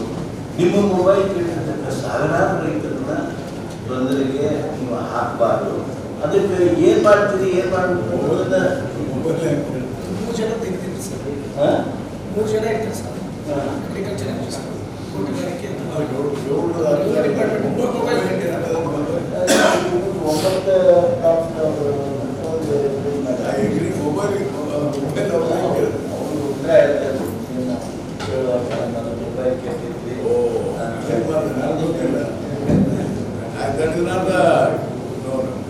ಪರ್ಮಿಟ್ ಮಾಡಿದ್ರೆ ಪ್ರೊಸೀಜರ್ ಹೇಳ್ತೀನಿ ಸರ್. ಆನ್ಸರ್ ಕೊಟ್ರಿ ಜಸ್ಟಿಫಿಕೇಶನ್ ಅಂದ್ರೆ ನಮ್ಮ ಮೊಬೈಲ್ ಇಲ್ಲ ಸರ್, ಒಂದು ಸಬ್ಮಿಷನ್ ಸರ್, ಪ್ರೊಸೀಜರ್ ಪರ್ಮಿಟ್ ಮಾಡಿದ ಪ್ರೊಸೀಜರ್ ಹೇಳ್ತೀನಿ ಸರ್. ಸರ್ ಇದ್ರಾಗೆ ತಾವು ಈಗ ಕ್ರಾಪ್ ಒಂದೇ ಕ್ರಾಪ್ ತಗೊಂಡಾರೆ ಅಂತ ಹೇಳಿ ಹೊಸ ಕ್ರಾಪ್ ಇಂಟ್ರೊಡ್ಯೂಸ್ ಮಾತಾಡಿ. ಬೈಕ್ ನಮಗೆ ಸರಿಯಾಗಿ ಕೇಳ್ತದೆ, ಸರಿಯಾಗಿ ಬೈಕ್ ಹಾಕೊಳ್ಳಿ, ಸರಿಯಾಗಿ ಬಿ ಕಂಫರ್ಟೇಬಲ್. ಸರ್ ಕ್ರಾಪ್ ಹೊಸದಾಗಿ ನಮ್ಮಲ್ಲಿ ಇಂಟ್ರೊಡ್ಯೂಸ್ ಆದಾಗ 3 ವರ್ಷ ಏರಿಯಾ ಬಂದು ಮಾಡ್ಕೋತಾರೆ ಸರ್ ಬೆಳೆದು. ನೆಕ್ಸ್ಟ್ ಕ್ರಾಪ್ ಕಟಿಂಗ್ ಎಕ್ಸ್ಪೆರಿಮೆಂಟ್ ಇದ್ದಿದ್ದು statistical department sir head for it sir. ಅವರು ಅದನ್ನ ಪಾಟೀಲ್ ಯಾರು ಸ್ಟ್ಯಾಟಿಸ್ಟಿಕಲ್ ಆಫೀಸರ್ ಹೌದು ಸರ್. ನಾವು ಒನ್ ಆಫ್ ದಿ ಮೆಂಬರ್ ಇದ್ದೀವಿ sir. He is ultimately the person who makes it final. ಹೌದು ಸರ್. ಹೌದಾ? ನೀವು ಅಲ್ಲಿ ಕೂತ್ಕೊಂಡು ಹೊಸದಾಗಿ ಬಾಂಧವಾಗ 9 ಡಾಟ್ ಎವರೇಜ್ ಮಾಡಿ ಅವ್ರಿಗೆ ಇನ್ಶೂರೆನ್ಸ್ ಟಿಕಿಂಗ್ ಒಟ್ಟು 3 ಇಂದ 4 ಟಿಕಿಂಗ್ ಆಗ್ತಾವ ಸರ್. ಸೊ ಒಂದೇ ಟಿಕಿಂಗ್ ಮಾಡಿದೆ ಸರ್. ನೆಕ್ಸ್ಟ್ ಟಿಕಿಂಗ್ ಏನಾಗಿದೆ, ಅದು ಮೊಬೈಲ್ ಅನ್ಇನ್ಸ್ಟಾಲ್ ಆಗಿದೆ ಸರ್ ವಿಲೇಜ್ ಅಕೌಂಟೆಂಟ್. ಸೊ ಇದ್ರ ಪ್ರಕಾರ ನಾವು 24 ಡಿಸೆಂಬರ್ ಇದು ಮಾಡಿದ್ದೇವೆ ಸರ್. ನಮ್ಮ head office director of economics and statistics ಏನ್ ಮಾಡಿದೆ ಸರ್. ಸರ್ ಹಿಂಗೆ ಇದು ಆಗಿದೆ, 25-26ನೇ ಸಾಲಿಂದು ಚಾಂಪಿಯನ್ಶಿಪ್ ಬೆಳೆ ಕಟಾವು ಪಡೆಯುವುದು ನಮ್ಮನ್ನು ಎರಡನೇ ಟಿಕಿಂಗ್ ಕೈಗೊಳ್ಳಲು ಅವಕಾಶ ಕಲ್ಪಿಸಿ ಕೊಡಬೇಕು ಅಂತ sir. Second picking sir. First picking ಮಾಡಿದ್ದೀವಿ, ಸೆಕೆಂಡ್ ಪಿಕಿಂಗ್ ಪ್ರಾಬ್ಲಮ್ ಆಗಿದ್ದಕ್ಕೆ ನಾವು ಹೆಡ್ ಆಫೀಸ್ ಬರ್ದೇವೆ ಸರ್. ಸೊ ಅದನ್ನ ಎನೇಬಲ್ ಮಾಡಿಕೊಡೋದು NIC ಇಂದ ಆಗುತ್ತೆ ಸರ್, ಈ ಗವರ್ನೆನ್ಸ್ ಇದರಿಂದ. ಸೊ ಅದಕ್ಕೆ ಅಲ್ಲಿ ಕಂಟಿನ್ಯೂಸ್ ಆಗಿ ಮೀಟಿಂಗ್ನಾಗೂ ಹೇಳಿದ್ವಿ ಸರ್, ಮತ್ತೆ ಲೆಟರ್ನೂ ಬರ್ದಿದ್ದೀವಿ, ಮತ್ತೆ ಮೇಲೂ ಮಾಡಿದ್ವಿ ಸರ್ 19-12ಕ್ಕೆ. ಸೊ ಅದರಿಂದ ಮತ್ತೆ ನೆಕ್ಸ್ಟ್ ಇದು ಬರಲಿಲ್ಲ. ಮತ್ತೆ ಇದರ ವಿಷಯವಾಗಿ JD ಮೇಡಮ್ ಕೂಡ ಮಾತಾಡಿದ್ದೇನೆ sir, director of economics and statistics. ಇಲ್ಲ ಪಾಟೀಲ ನಾವು ನೆಕ್ಸ್ಟ್ ಹೈಯರ್ ರೇಟಿಂಗ್ಗೆ ಹೋಗುತ್ತೆ ಅಂತ ಅಂದ ಸರ್. ಅಗ್ರಿಕಲ್ಚರ್ ಕಮಿಷನರ್ಗೆ ನಾವು ರಿಪೋರ್ಟ್ ಮಾಡಿದ್ದೀವಿ ಅಂತ ಹೇಳಿಲ್ಲ. ಮೊಬೈಲ್ ಕೆಟ್ಟಿದ್ದಕ್ಕೆ ನಿಮ್ಮ ರ್ಯಾಂಡಮ್ ಟ್ರೆಂಡ್ದಾಗ ಲೈನ್ ಮಾಡಿ ಅವ್ರಿಗೆ ನುಕ್ಸಾನ ಆಗುತ್ತೆ. ಮೊಬೈಲ್ ಕೆಟ್ಟಿದ್ದು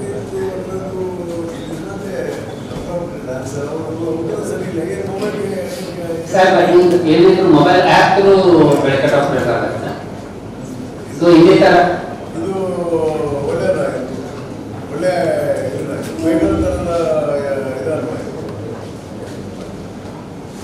ಟೆಕ್ನಿಕಲ್ ಇಶ್ಯೂ ಕೆಟ್ಟದಕ್ಕೆ ಬೇರೆ ಬೇರೆ ಮೊಬೈಲ್ ಇದು ಮಾಡ್ಕೊಂಡು ಸರ್ ಅನ್ಇನ್ಸ್ಟಾಲ್ ಮಾಡಿಬಿಟ್ಟಿದ್ದಾರೆ ಅವರು. ಆ್ಯಪ್ ಅನ್ಇನ್ಸ್ಟಾಲ್ ಆಗಿದೆ. ನೀವು ನೋಡ್ರಿ, ನೀವು ಏನು ಮಾಡಿರೋ ಏನೋ ನೀವು ಏನು ಹೇಳಿದ್ರಿ ಟೆಕ್ನಿಕಲ್ ಕಾರಣ ಸರ್.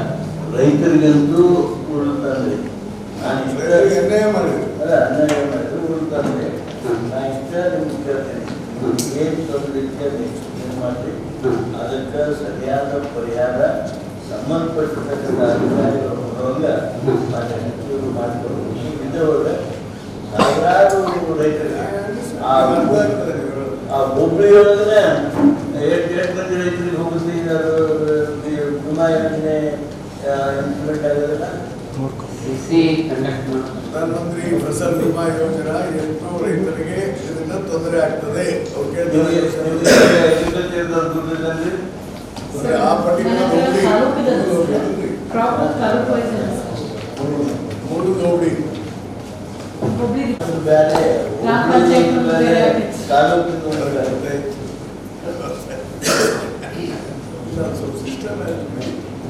ಸರಳೀಕರಣ ಆಗ್ಬೇಕು. ಇಲ್ಲ ಇದಕ್ಕೆ ಪರಿಹಾರ ಕೊಟ್ಟು ಇಲ್ಲ ಇದ್ರೆ ಹೆಂಗೆ ಅವ್ರಿಗೆ ಸ್ವಾಗತ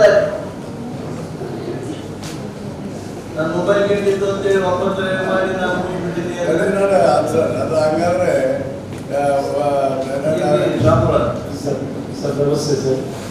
ಸರ್ ಅದು ಏನಿದೆ ಸರ್ ಫಸಲ್ ಬಿಮಾ ಯೋಜನೆ ಗೈಡ್ಲೈನ್ಸ್ ಏನು ಹೋಬಳಿ ಮಟ್ಟದ ನೋಟಿಫಿಕೇಶನ್ ಅಲ್ಲಿ 10 ಎಕ್ಸ್ಪೆರಿಮೆಂಟ್ ಆಗಿದೆ ಸರ್. ಆ 10 ಎಕ್ಸ್ಪೆರಿಮೆಂಟ್ ಪ್ಲಸ್ ಈ ಗದಗ ಹೋಬಳಿಗೂ 9 ಎಕ್ಸ್ಪೆರಿಮೆಂಟ್ 19 ಎಕ್ಸ್ಪೆರಿಮೆಂಟ್ ಅಂತ ಕೂಡಿಕೊಂಡು ಸರ್ ಗದಗ ಹೋಬಳಿಗೆ ಸಂಬಂಧಪಟ್ಟಂತೆ average directorate of economics and statistics ಅಲ್ಲಿ ಸೊ ಅದನ್ನ ಕ್ಯಾಲ್ಕುಲೇಟ್ ಮಾಡ್ತಾ ಇದ್ದಾರೆ sir. So may be higher unity ಓದೋದಕ್ಕೆ ಸರ್ ಮೇ ಬಿ ಗದಗರಿಗೆ ಗದಗ ಹೋಬಳಿಯವರಿಗೆ ಸ್ವಲ್ಪ ಅದು ಹೊರತಾಗಿರ್ಬೋದು ಸರ್. ಅದಕ್ಕೆ ಇನ್ಸ್ಟೆಡ್ ಆಫ್ ದಟ್ ಇದನ್ನೇ ಕನ್ಸಿಡರ್ ಮಾಡಿ 9 ಮೇಲೆ ಕನ್ಸಿಡರ್ ಮಾಡಿ ಕೊಡ್ಲಿಕ್ಕೆ ಸ್ವಲ್ಪ ಅಲ್ಲಿಂದ ಡಿಸಿಷನ್ ಆಗುತ್ತೆ. 9 ಮೇಲೆ ಕನ್ಸಿಡರ್ ಮಾಡಿ ಕೊಡ್ತೀವಿ ನೀವು.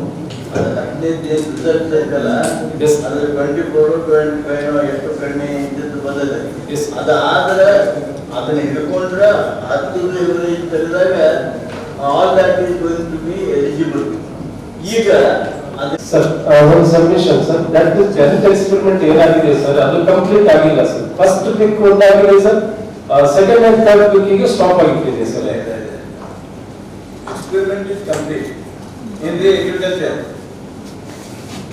10ನೇ ಎಕ್ಸ್ಪೆರಿಮೆಂಟ್ ಕಂಪ್ಲೀಟ್ ಆಗಿತ್ತು ಇಲ್ಲ ಸರ್. ಅದಕ್ಕೆ ಸೂಪರ್ವೈಸರ್ ನಮ್ಮವರಿಲ್ಲ ಸರ್. ಸರ್ ಸೂಪರ್ವೈಸರ್ ನಾನು ಹೋಗಿದ್ದೆ ಸರ್. ಯಾರು ಸರ್ ಸೂಪರ್ವೈಸರ್ ನಾನು BS ಪಟೇಲ್ ಹೋಗಿದ್ದೆ ಸರ್. ಸೊ ಒಂದೇದು ಆಗಿದೆ ಸರ್. ಎರಡನೇದು ಅನ್ಇನ್ಸ್ಟಾಲ್ ಆಗಿದ್ದಕ್ಕೆ ನಾವು ಇದು ಮಾಡ್ತೀವಿ. ಸೊ ಅದನ್ನ NIC ಇಂದ ಎನೇಬಲ್ ಮಾಡಿ ಕೊಡ್ಲಿಲ್ಲ ಸರ್. ಅಲ್ಲಿಂದ ಆಗ್ತದೆ ಸರ್. NIC ಎನೇಬಲ್ ಮಾಡಿಕೊಡ್ಲಿಲ್ಲ ಅಂದ್ರೆ ಅದನ್ನ ನೋಟ್ ಹಾಕಿ ಕೊಟ್ಟಿದ್ದೀವಿ ಸರ್. ಕೊಡ್ಬೇಕು. ಆದ್ರೆ ನಿಮ್ದು ಏನು ಪ್ರಾಕ್ಟಿಕಲ್ ಆಗಿ ರಿಸಲ್ಟ್ ಬಂದಿದ್ದಲ್ಲ ಅವಾಗ ನೀವು ಬರಲು ಕಲಿಸಿದ್ರೆ ಅವರು ತಗೋತಾರೆ ಸರ್. ಅದು ವೆಬ್ ಬೇಸ್ಡ್ ಇರೋದ್ರಿಂದ ಡಾಟಾ ಎಲ್ಲ ಇದು ಮಾಡೋದು DS ಮುಂದೆ ಸರ್. ಪಾರ್ಟಿ ಹೇಳ್ತಾ ಇದ್ರು ಮಾಡಿ ಏನೇನಾದ್ರು ಮಾಡ್ಕೊಂಡು ಬರುತ್ತಿಲ್ಲ. ಇದೇ ಎಲ್ಲೆಲ್ಲೂ ಫಸಲ್ ಬಿಮಾ ಕೊಡ್ತಾ ಇಲ್ಲ ಇಡೀ ಜಿಲ್ಲೆಯವರು. ನೀವು ಈಗ ಇಲ್ಲೇನು ಇನ್ಶೂರೆನ್ಸ್ ತುಂಬಿರಲ್ಲ, ಇವ್ರು ತುಂಬಿರಲ್ಲ. ಯಾವ ಗ್ರಾಮ ಪಂಚಾಯತಿ ಒಳಗೆ ಯಾವ ಬೆಳೆ ಬರುತ್ತಂತ ನಾನು ಇಲ್ಲೇ ಪಂಚಾಯತಿ ಮಾಡ್ಕೊಂಡ್ರೆ ನಾನು ಮುಂದಿನ ವಿಮೆ ಎಲ್ಲಿ ಕ್ಲೇಮ್ ಆಗುತ್ತಂತ ನಾನೇ ಹೇಳ್ತೀನಿ. ಥ್ರೂ ಏಜೆಂಟ್ ಥ್ರೂ ಯಾರು ಸರ್ ಅವ್ರಿಗೆ ಕೊಟ್ಟಿರಿ. ಯಾರು ಏಜೆಂಟ್ ಥ್ರೂ ಮಾಡಿಲ್ಲ ರೈತರಿಗೆ ಅನ್ಯಾಯ ಮಾಡಿಲ್ಲ ಅಷ್ಟೇ. ಇದಕ್ಕೆ ಇರುವಂತ ಸರ್ ಇವರು ನಮಗೆ ಬೇಕಾದ್ರೆ ಇವೆಲ್ಲ ರಿಪೋರ್ಟ್ ರೆಡಿ ಮಾಡ್ಕೋಬೇಕು, ರಿಪೋರ್ಟ್ ರೆಡಿ ಮಾಡಿ ಸರ್. ಇದನ್ನು ಮಾಡ್ತಿರೋದು ಇವ್ರು ಪಂಚಾಯತಿ ವೈಸ್ ಆಯ್ಕೆ ಮಾಡ್ಕೋತಾರೆ ಸರ್. ಇದು ಎಲ್ಲ ಇಡೀ ಜಿಲ್ಲೆ ಒಳಗೆ ಸರ್ ಆಗ್ತಿರೋದು. ಒಂದು ಬಾಲ್ಯ ವರ್ಷದಲ್ಲಿ ನನ್ನ ಘಟನೆ ಆಯ್ತು ಸರ್. ಹಾವೇರಿ ಅವರು ಬಂದು ಗಲಾಟೆ ಮಾಡಿದ್ದಾರೆ, ನಾನು 50% ದುಡ್ಡು ಕೊಡುವ ಅಂತ ಹೇಳಿ. ಹಾವೇರಿ ಬಂದು ನಾನು ಕಟ್ಟಿದ್ದೀನಿ ನಿಮ್ಮ ಫಸಲ್ ಬಿಲ್ ನನಗೆ ದುಡ್ಡು ಕೊಡು 50-50 ಅಂತ ಹೇಳಿ ಗಲಾಟೆ ಮಾಡಿ ದುಡ್ಡು ಕಿತ್ಕೊಂಡು ಹೋಗಿದ್ದಾರೆ ಸರ್. ಈ ಏನು ಪ್ರಾಬ್ಲಮ್ ಐತಲ್ಲ ಈ ಪ್ರಾಬ್ಲಮ್ ಅನ್ನ ಡೀಟೇಲ್ ಆಗಿ ಬರೀತೀವಿ. ಅದಕ್ಕೆ ಸೊಲ್ಯೂಷನ್ ನೀವೇನು NIC ಅದೆಲ್ಲ ಹೇಳಿದ್ರಲ್ಲ ಅದನ್ನು ಬರೀತೀವಿ. ಇದ್ರ ಬಗ್ಗೆ ಸರ್ಕಾರದಿಂದ ಒಂದು ಸ್ಪಷ್ಟ ಆದೇಶ ಬರಬೇಕು ಅನ್ನೋದನ್ನ ಕಾಣಿಸಿ ಮಾನ್ಯ ಸಚಿವರು ಗಮನಕ್ಕೆ ತಂದು ಅವರು ಒಪ್ಪಿಗೆ ಮಾಡಿಕೊಂಡು ಈ ಮೀಟಿಂಗ್ವರೆಗೂ ಅದನ್ನ ಹಾಕಿ ಆ ಪ್ರೊಸೀಡಿಂಗ್ಸ್ಗಳು ಎಲ್ಲ ಹಾಕಿ ಕೊಡಬೇಕು. ಕಾರ್ಯಗಳನ್ನ ಪ್ರೊಸೀಡಿಂಗ್ಸ್ ಒಟ್ಟಾರೆ ರೈತರ ಏನು ಫಸಲ್ ಬಿಮಾ ಯೋಜನೆ ಇರ್ಬೋದು, ಕೆಲವು ಇನ್ಫಾರ್ಮೇಶನ್ ಇರ್ಬೋದು, ನೀವು ಅಪ್ಡೇಟ್ ಮಾಡ್ತಾ ಇಲ್ಲ. ಮತ್ತು ಮೊಬೈಲ್ ಏನೋ ಕೆಟ್ಟಿದೆ, ಗುಡ್ ಆನ್ಸರ್ ಎನೇಬಲ್ ಆಗ್ತಾ ಇಲ್ಲ. ಈ ತರದ ಉತ್ತರಗಳನ್ನ ನೀವು ಅಧಿಕಾರಿಗಳು ಬೇಜವಾಬ್ದಾರಿ ಉತ್ತರ ರಾಗಿ. ಈಗ ನಾನು ಇದನ್ನ ಜಿಲ್ಲಾಧಿಕಾರಿಗಳಿಗೆ ಹೇಳ್ತೇನೆ, ಇವೆಲ್ಲ ವಿಚಾರಗಳನ್ನ ತಿಳ್ಕೊಂಡು ಅದು ಯಾವ ತರ ಸರಿ ಮಾಡಬೇಕು ಅನ್ನೋದಕ್ಕೆ ಸರಿ ಮಾಡ್ಲಿಕ್ಕೆ ಹೇಳ್ತೇನೆ. ಮತ್ತೆ ನಿಮ್ಗೆ ಎಲ್ಲರಿಗೂ ಎಚ್ಚರಿಕೆ ನೋಟಿಸ್ ಅನ್ನು ಕೊಡಕ್ಕೂ ಹೇಳ್ತೇನೆ. It is not A satisfactory answer. ನಾನು ಫಸ್ಟ್ ಟೈಮ್ ಬಂದಿದ್ದರಿಂದ ನಾನು ನಿಮಗೆ ಮೈಲ್ಡ್ ಆಗಿ ಮತ್ತು ಇದರಿಂದ ನಿಮ್ಗೆ ಎಚ್ಚರಿಕೆ ಕೊಡ್ತಾರೆ. It is not satisfactory. ಇದರಿಂದ ಪಾಟೀಲ್ ಹೇಳಿದಾಗೆ ಎಷ್ಟು ಜನ ರೈತರಿಗೆ ಇಂದ ಅನ್ಯಾಯ ಆಯಿತು, ಎಸ್ಪೆಷಲಿ ಮುಳುಗುಂದು ಹೋಗ್ಲಿ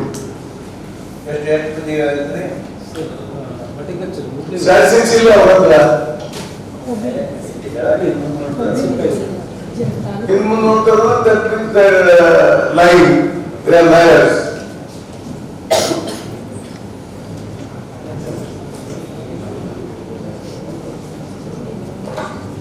ನೋಡ್ರಿ, ಅಂದ್ರೆ ನಾವಾಗಿ ಇದನ್ನ ಸಮಸ್ಯೆ ಬಗೆಹರಿಲ್ಲ ಅಂದ್ರೆ ಅವ್ರಿಗೆ ನೀವು ಈ ಸಣ್ಣ ಕಾರಣ ಹೇಳಿ ಸಮಾಧಾನ ಮಾಡೋಕ್ಕಾಗಲ್ಲ. ಅದಕ್ಕೆ ಎಚ್ಚರಿಕೆ ವಹಿಸಿ ಇದು ಮಾಡಿ. ಆಮೇಲೆ ಇನ್ನೊಂದು ನಾನು ಮಾನ್ಯ ಸಚಿವರು ಗಮನಕ್ಕೆ ತರೋದು ಅಂದರೆ ಮಿಸ್ಮ್ಯಾಚ್ ಆಫ್ ಪ್ರಾಬ್ಲಮ್. ಆಮೇಲೆ ನಮ್ಮ ಇನ್ಶೂರೆನ್ಸ್ ಪಾಲಿಸಿ ಒಳಗಿರುವಂಥ ಸಣ್ಣ ಪುಟ್ಟ ವ್ಯತ್ಯಾಸಗಳು ಇವು ಭಾಳಷ್ಟು ರೈತರಿಗೆ ತೊಂದರೆ ಮಾಡಿಬಿಡಾಗುತ್ತೆ. ಅವನ್ನ ನೀವು ಯಾರನ್ನು ಬಿಡಿಸ್ಕೊಂಡು ಇದು ಹಿಂಗಾಗ್ಯದ ಅಂತೇಳಿ ನಿರ್ಣಯ ಮಾಡೋದಿಲ್ಲ, ಮ್ಯಾಲಿನೂ ಕಳ್ಸೋದಿಲ್ಲ. ಗೈಡ್ಲೈನ್ಸ್ ಹೌದಲ್ರಿ? ಗೈಡ್ಲೈನ್ಸ್ ಮಾಡಿಫೈ ಮಾಡ್ಬೇಕಂದ್ರೆ ಯಾರು ಮಾಡ್ಬೇಕು? ಸರ್ಕಾರ. ನಿಮ್ ಸಮಸ್ಯೆ ಸರ್ಕಾರ ಗೊತ್ತಾಗ್ಬಿಡ್ತದ. ನೀವು ಸರಿಯಾದಂತ ಈಗಲೂ ಎಚ್ಚೆತ್ಕೋಬೇಕು, ನೀವು ಸೀರಿಯಸ್ ಆಗಬೇಕು. ಯಾಕೆ ಹಿಂಗಾಗಿದೆ, ಏನಾಗಿದೆ ಅಂತ ಹೇಳಿ ಸಂಪೂರ್ಣವಾದಂತ ವರದಿಯನ್ನು ಜಿಲ್ಲಾಧಿಕಾರಿಗಳಿಗೆ ಕೊಡಿ. ಅಂಡ್ ಜಿಲ್ಲಾಧಿಕಾರಿಗಳ ಮುಖಾಂತರ ನನಗೆ ಬಂದ್ರೆ ನಾನು ಮತ್ತು ಪಾಟೀಲ್ ಸೇರಿ ಸರ್ಕಾರದ ಗಮನಕ್ಕೆ ಸಂಬಂಧಪಟ್ಟಂತ ಇಲಾಖೆ ಮಂತ್ರಿಗಳು ಅವಶ್ಯಕತೆ ಇದ್ದರೆ ಮಾಡಿಫೈ ಮಾಡ್ಸೋಣ. ರೈತರಿಗೆ ಕಡಿಮೆ ಮಾಡ್ತೀವಿ ನೀವು ಎಲ್ಲ ರಿಪೋರ್ಟ್ಸ್ ಕೊಡಿ.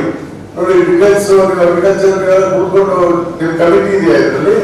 ಯಾರು ರೂಲ್ಸ್ ಹೇಳಿದ ಕಮಿಟಿ ಡಿಸಿ ಅವರು ಎಲ್ಲ ಕೂತ್ಕೊಂಡು ನಾನು ಡಿಸಿ ಅವರಿಗೆ ಆದೇಶ ಕೊಡ್ತೇನೆ, ಇದನ್ನ ಕಂಪ್ಲೀಟ್ ಮಾಡಿ ವರದಿ ಕೊಡಿ. ನಿಮ್ಮ ಇವತ್ತಿನ ಪ್ರೊಸೀಡಿಂಗ್ಸ್ ಎಲ್ಲ ಹಾಕ್ಬೇಕಿದ್ರು, ಯಾರು ಪ್ರೊಸೀಡಿಂಗ್ಸ್ ಮಾಡ್ತಿರಲ್ಲ ಇದನ್ನ ಹಾಕೊಳ್ಳಿ, ಅದು ಮಾಡಿ ಸರಿಯಾಗಿ ಇದನ್ನ ಮಾಡ್ಕೊಂಡು ಗೊತ್ತಿದೆ. ಅದ್ರಲ್ಲಿ ಅದೇನು ಮಾತಾಡಿ ಗೊತ್ತಾಯ್ತಲ್ಲ, ಅದನ್ನ ಮಾಡಿ ಸರ್ಕಾರಕ್ಕೆ ಅದರ ಮಾಹಿತಿಯನ್ನ ಕೊಡ್ಬೇಕು. ಇನ್ನೊಂದು ಏನಾಗ್ತಿದೆ, ಇರಿಗೇಟೆಡ್ ನಾನ್ ಇರಿಗೇಟೆಡ್. ನಾನೇ ಸ್ವತಃ ಹೋದ ವರ್ಷ ಮೆಕ್ಕೆಜೋಳ ಸರ್ ಎಷ್ಟೋ ಜನ ನಾನ್ ಇರಿಗೇಟೆಡ್ ಇದ್ದೋದನ್ನ ಇರಿಗೇಟೆಡ್ ಮಾಡಿ ಇನ್ಶೂರೆನ್ಸ್ ಕ್ಲೇಮ್ ಆಗೋದು, ಹೆಚ್ಚಿಗೆ ಇನ್ಶೂರೆನ್ಸ್ ಕ್ಲೇಮ್ ಆಗೋದು ಮಾಡಿರುವಂತದ್ದು ಕಂಡು ಬಂದು ಸಹಿತ ಡಿಲೇ ಮಾಡೋದು ಹೊರತು ಆ ರೈತರ ಕೈ ಬಿಡಲಿಲ್ಲ ಸರ್. ಈ ತರ ಮಾಡಿರುವಂತದ್ದು ನಮ್ಮ ಕ್ಷೇತ್ರದಲ್ಲಿ ಕಂಡು ಬಂದು ಅವರೆಲ್ಲ ಹೇಳಿದ್ರು ಸಹಿತ ಕೊನೆಗೆ ಆ ರೈತರಿಗೆ ಸಿಕ್ತು ಹೊರತು ನಿಜವಾದ ರೈತರಿಗೆ ಬೆಳೆಯೋದು ಸಿಗಲಿಲ್ಲ. ಸ್ಟೇಟ್ ಲೆವೆಲ್ ಅಂತ ತೆಗೆದಿದ್ದಾರೆ ಸರ್. ಇದರಲ್ಲಿ ಮೇಜರ್ ಈಗ ಕಾಂಪೊನೆಂಟ್ ಬರ್ತಾ ಇರೋದ್ರಿಂದ ಮುಂದ್ರಿಗೆ ಬರೋದ್ರಲ್ಲಿ ನೆಕ್ಸ್ಟ್ ಇಯರ್ ಇಂದ ಜಾಸ್ತಿ ಆಗ್ತದೆ ಸರ್. ಕಂಟ್ರೋಲ್ ತೆಗೆದಿರಲ್ಲ ಸರ್, ಅದರಲ್ಲಿ ಭಾಳ ಇಲ್ಲ ಸರ್. ಅಡಿಕೆ ಇಲ್ವಾ? ಅಡಿಕೆ ಇದೆ ಸರ್. ಏನ್ ಮಾತಾಡ್ತೀವಿ? ಇಲ್ಲ ಅಂತಂದ್ರೆ ಅಲ್ಲ ಇದೆ ಭಾರತದಲ್ಲಿ ಅಡಿಕೆ ದೊಡ್ಡ ಪ್ರಮಾಣದಲ್ಲಿ ಬೆಳೆಯುತ್ತಾರೆ ಈಗ. ಭಾರತದಲ್ಲಿ ಅಲ್ಲ ಅಡಿಕೆ ಮೆಣಸು ಸ್ಟಾರ್ಟ್ ಮಾಡಿದ್ದಾರೆ, ಅಲ್ಲ ನೋಡಿ ಸರ್, ಎಷ್ಟು ಎಕರೆ ಇದೆ ಅಡಿಕೆ? ಅಡಿಕೆ 126 ಎಕರೆ ಬಂದಿದೆ ಸರ್. ಅಷ್ಟೇ ಇದೆಯಾ? ಒಂದ್ಸಲ ಮುಂದಕ್ಕೆ ಭಾರತದಲ್ಲಿ ಅಡ್ಡಾಡಿ ಬಂದು ಮೆಣಸು ಹಾಕ್ತಾ ಇದ್ದಾರೆ. ಬಾಳೆ ಎಷ್ಟಿದೆ? ಅದು ಸ್ವಲ್ಪ ಮಾಡಿದ ನಿಮ್ಮಲ್ಲಿ ಕೆಳಗೆ ಎಕರೆ ಅಂತ ಬರೀರಿ. ಯಾಕಂದ್ರೆ ಅಭ್ಯಾಸ ನಮ್ಗೆಲ್ಲ ಎಕರೆ ಅಂತ ಅಭ್ಯಾಸ ಆಗ್ತದೆ. ಅದು ಯಾವುದೋ ಒಂದು ಕಾಲಕ್ಕೆ ಹೆಕ್ಟರ್ ಅಂತ ಮೀಟರ್ ಅಂತ ಬರೀತಾರೆ, ಮೀಟರ್ ಅಂತ ಬರ್ತೀವಿ, ಫೀಟ್ ಅನ್ನೋದು ಜನರಲ್ ಆಗಿ ಆಲ್ಟರ್ನೇಟಿವ್ ಬರ್ಕೊಳ್ಳಿ. ಹೆಸರು ನಿಮ್ಗೆ 80% ಲಾಸ್ ಆಗಿದೆ.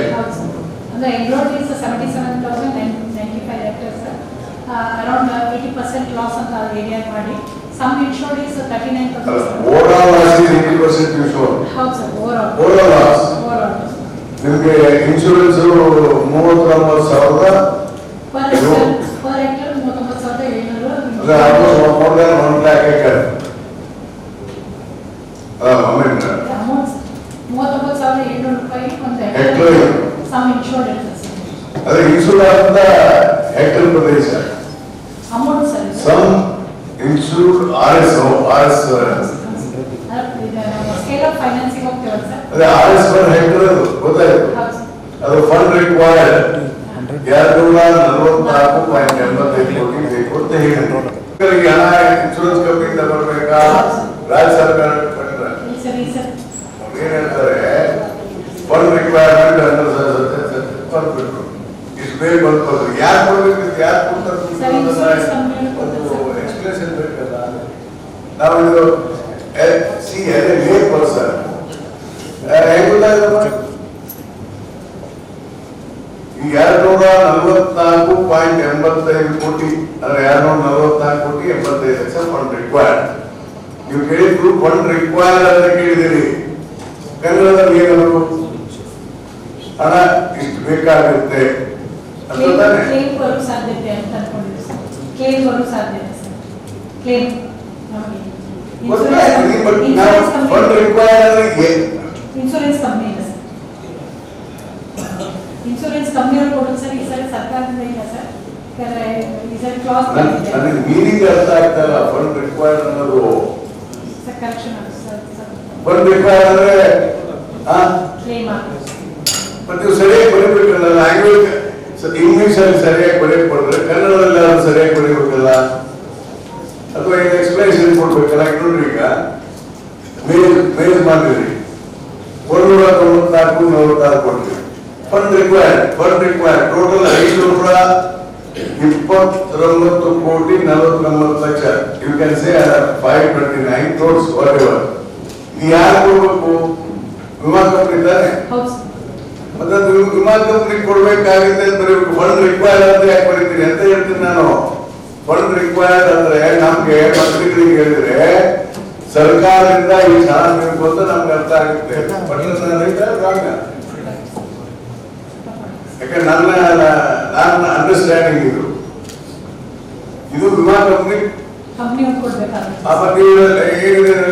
ಸ್ವಲ್ಪ ಸ್ಲೈಡ್ ಏನ್ ತಪ್ಪಾಗಿದೆ ಎಲ್ಲ. What is this nonsense? ಸರಿಯಾಗಿ ಅರ್ಥ ಆಗಲ್ಲ. ನೀವು ಬರೀಬೇಕಲ್ಲಿ 529 ಕೋಟಿ ಹಣ ವಿಮಾ ಕಂಪನಿಯಿಂದ ರೈತರಿಗೆ ಬರಬೇಕಾಗುತ್ತದೆ ಅಂತ ಬರೀಬೇಕು. ಫಂಡ್ ರಿಕ್ವೈರ್ಡ್ ಅಲ್ಲ. ಫಂಡ್ ರಿಕ್ವೈರ್ಡ್ ಅಂದ್ರೆ you are asking me, you are asking the government. ಅವಾಗ ಕರೆಕ್ಟಾ? ಏನಮ್ಮ ಚೇತನ ಪಾಟೀಲ್ ನೀವು ಅಗ್ರಿಕಲ್ಚರ್ ಆಫೀಸರ, ಈಗ ಜಾಯಿಂಟ್ ಡೈರೆಕ್ಟರಾ? ನನಗೇನು ಅಷ್ಟು ಇಂಪ್ರೆಸಿವ್ ಅನಿಸ್ಲಿಲ್ಲ. Not too satisfactory. ಅದನ್ನ ಸರಿಯಾಗಿ ಅಪ್ಡೇಟ್ ಮಾಡ್ಕೊಡಿ. ಅದರಲ್ಲಿ ಇನ್ಶೂರೆನ್ಸ್ ಅಲ್ಲಿ ಏನಾದ್ರು ಕವರ್ ಬೇಕಿದೆ ಶೇರಿಂಗು ಏನು ಇದೆಯಾ? ಈ 529 ಕೋಟಿ 30. Question is very simple. ಅದರಲ್ಲಿ ಭಾರತ ಸರ್ಕಾರದ್ದಾಗಿ ರಾಜ್ಯ ಸರ್ಕಾರದಲ್ಲಿ ಏನಾದ್ರು ಹಣದ ಪಾಲು ಇದೆಯಾ? That means it is purely 529 crores fund ಹಣ ವಿಮಾ ಕಂಪನಿಯಿಂದ ಬರಬೇಕು. ಮತ್ತೆ ಹಂಗೆ ಬರೀರಿ. ಹಂಗೆ ಬರ್ದು ಕೊಡ್ಲಿಲ್ಲ ನಮ್ಗೆ ಹೆಂಗೆ ಅರ್ಥ ಆಗುತ್ತೆ? ಆಮೇಲೆ ವಿಮಾ ಕಂಪನಿಗಳ ಜೊತೆ ಮಾತನಾಡಿ ಹಣ ನಮ್ಗೆ ಬೇಗ ಕೊಡ್ಬೇಕು ಅಂತ ಹೇಳಿ. Estimate sir. ನಾವು ಲಾಸ್ ಆದ್ರೆ ಬರ್ಬೋದು ಅಂತ ಅನ್ಕೊಂಡಿವಿ ಸರ್. ಯಾಕಂದ್ರೆ ನಾವು ಮುಂಗಾರಿದ್ದು ಫೇಲ್ಯೂರ್ ಆಗಿರೋದು ಸರ್. ಇದು ಚೇಂಜ್ ಇಲ್ಲ ಸರ್. ಎಸ್ಟಿಮೇಟ್ ಅಂದ್ರೆ ಅಂದಾಜು ಸರ್. ಎಲ್ಲಮ್ಮ ಏನ್ ಬಂದಿದೆಯಾ? ಎಸ್ಟಿಮೇಟೆಡ್ ಅಂದಾಜಿಸಲಾಗಿದೆ. ಕನ್ನಡದಲ್ಲಿ 529.49 ಕೋಟಿ ಹಣ ಬರಬೇಕೆಂದು ಅಂದಾಜಿಸಲಾಗಿದೆ ಅಂತ ಕನ್ನಡದಲ್ಲಿ ಬರೀಬೇಕು.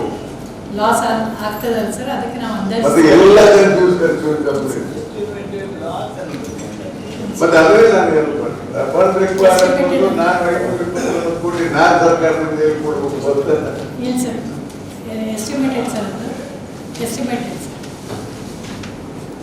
ಸರಿಲ್ಲ. I think unfit to estimated loss. ಈಗ ಕ್ರಾಪ್ ಕಂಡೀಷನ್ ನೋಡ್ಕೊಂಡ್ರೆ ಸರ್ ನಮ್ಮ ಅಗ್ರಿಕಲ್ಚರ್ ಕ್ರಾಪ್ಸ್ ಅರೌಂಡ್ ಅಪ್ರಾಕ್ಸಿಮೇಟ್ ಮಾಡಿದ್ದೇವೆ ಸರ್. ಇದು estimate crop loss. Estimated loss of agriculture crops affected during the Kharif. ಇದು ಆಗಿದೆ ಅಂತ ನಮಗೆ ಮಾಹಿತಿ ಕೊಡ್ತಾ ಇದ್ದೀರಿ. ಹೌದು ಸರ್. ಆಗಿದೆ. ಎಲ್ಲರಿಗೂ ಗೊತ್ತಾಯ್ತು. ಇದು ಮಾಹಿತಿ ಕೊಡ್ತಾ ಇದ್ದೀನಿ, ಎಷ್ಟು ಲಾಸ್ ಆಗಿದೆ ಅಂತ ಮೊದಲು ತೋರಿಸಿದ್ದೀರಲ್ಲ, ಇದನ್ನ ನನಗೆ ಕ್ಯಾಲ್ಕುಲೇಟ್ ಮಾಡಿ 80% ಬರುತ್ತಾ ಅಂದ್ರೆ ಐ ಶೋರ್ ಸರ್ 2,36,000 ನಮ್ದು 2,89,000 ನಾಗೆ 2,36,000 ಒಬ್ಬ ಗುಣಕಾಯ ಭಯಕಾಯ ಮಾಡಿ ಹೇಳಿ ಕರೆಕ್ಟ್ ಆಗಿ ಕರೆಕ್ಟ್ 80% ಬರ್ತದಿಲ್ಲ, ನಾನು ಮಾಡೋದಂತ ನಾನು ಕೊಡ್ತೇನೆ. ಮಾಡ್ತೀನಿ ಸರ್, ಹಾ ಮಾಡ್ತೀನಿ ಸರ್. ಅಲ್ಲ ಕರೆಕ್ಟ್ ಮಾಡಿದ್ರೆ ಮಾಡ್ತೀನಿ ಸರ್, ಮಾಡಿ. ಐ ಬಿಲೀವ್ ಯು ಅಷ್ಟೇ. ನಾನು ಮಾಡಿದ್ರೆ within 1 second I can do ಮಾಡಿ ಸರ್, ಮಾಡಿದ್ವಿ ಸರ್. ಈಗ ಇದ್ರೊಳಗೆ 1,57,444 ರೈತರು, 13,382 ನಮಗೆ ಅಸಿಸ್ಟೆನ್ಸ್ ಬೇಕು. ಅಂದರೆ ಈ ಬರ ಪರಿಹಾರದ ರೂಪದಲ್ಲಿ ಬರ್ತಕ್ಕಂಥ assistance for acres 8,500 for acre for hectare per hectare. Per hectare hectare. ಅಂದ್ರೆ ಪರ್ ಏಕರ್ ಎಷ್ಟಾಯ್ತು? 3,3500 ರೂಪಾಯಿ. ಹೌದ್ರೆ ಅಂದ್ರೆ ನಮ್ಮ ಗದಗ ಜಿಲ್ಲೆಗೆ 13,387 ಕೋಟಿ ರೂಪಾಯಿ ನಮ್ಮ ಬೆಳೆ ಹಾನಿಗಾಗಿ ಬರಬೇಕಾಗಿರ್ತಕ್ಕಂಥ ಪರಿಹಾರ. ಹೌದಾ? ಅಂದಾಜಿಸ್ತೇವೆ ಸರ್, ಅಂದಾಜು ಮಾಡಿದ್ದೀವಿ. ಹೌದಾ? ಅಂದ್ರೆ ಈಗ ನಿಮ್ಮ ಅಂದಾಜಿನ ಮೇಲೆ ನಾವು ಮಂತ್ರಿಗಳಿಗೆ ಕೇಳ್ತೀವಿ. ನಮ್ಮ 1,52,444 ರೈತರಿಗೆ 11,382 ರೂಪಾಯಿ ಪರಿಹಾರ. number of farmers and total area affected. The figure ನಲ್ಲಿ ಇದೆ. ನಿಮ್ಗೆ ಅಸಿಸ್ಟೆನ್ಸ್ ಎಷ್ಟು ಬರಬೇಕು ಸರ್ಕಾರದಿಂದ ಅಂಡರ್ SDRF ನಾಮ್ಸ್. ಅದು ಹೆಕ್ಟರ್ ಮಾಡಿದ್ರಿ 8,500 ಪರ್ ಎಕರ್ ಡಿವೈಡ್ ಮಾಡಿ 3,863 ರೂಪಾಯಿ. ಸ್ವಲ್ಪ ಹೇಳ್ತಾರೆ, ನೀವೇ ಹೇಳ್ತೀರಲ್ಲ ನೋಡ್ರು ಅವ್ರು ಎದಕ್ಕೆಲ್ಲ ಲೆಕ್ಕಾರ ಮಾಡಕ್ ಬರ್ತಿಲ್ಲ ಅವ್ರಿಗೆ. ಮಾಡಿ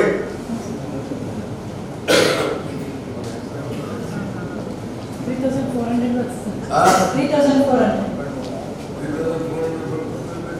3,850 MSc ಮ್ಯಾಥಮೆಟಿಕ್ಸ್ ಆದವರು ಮಾಡಿದ್ದಾರೆ.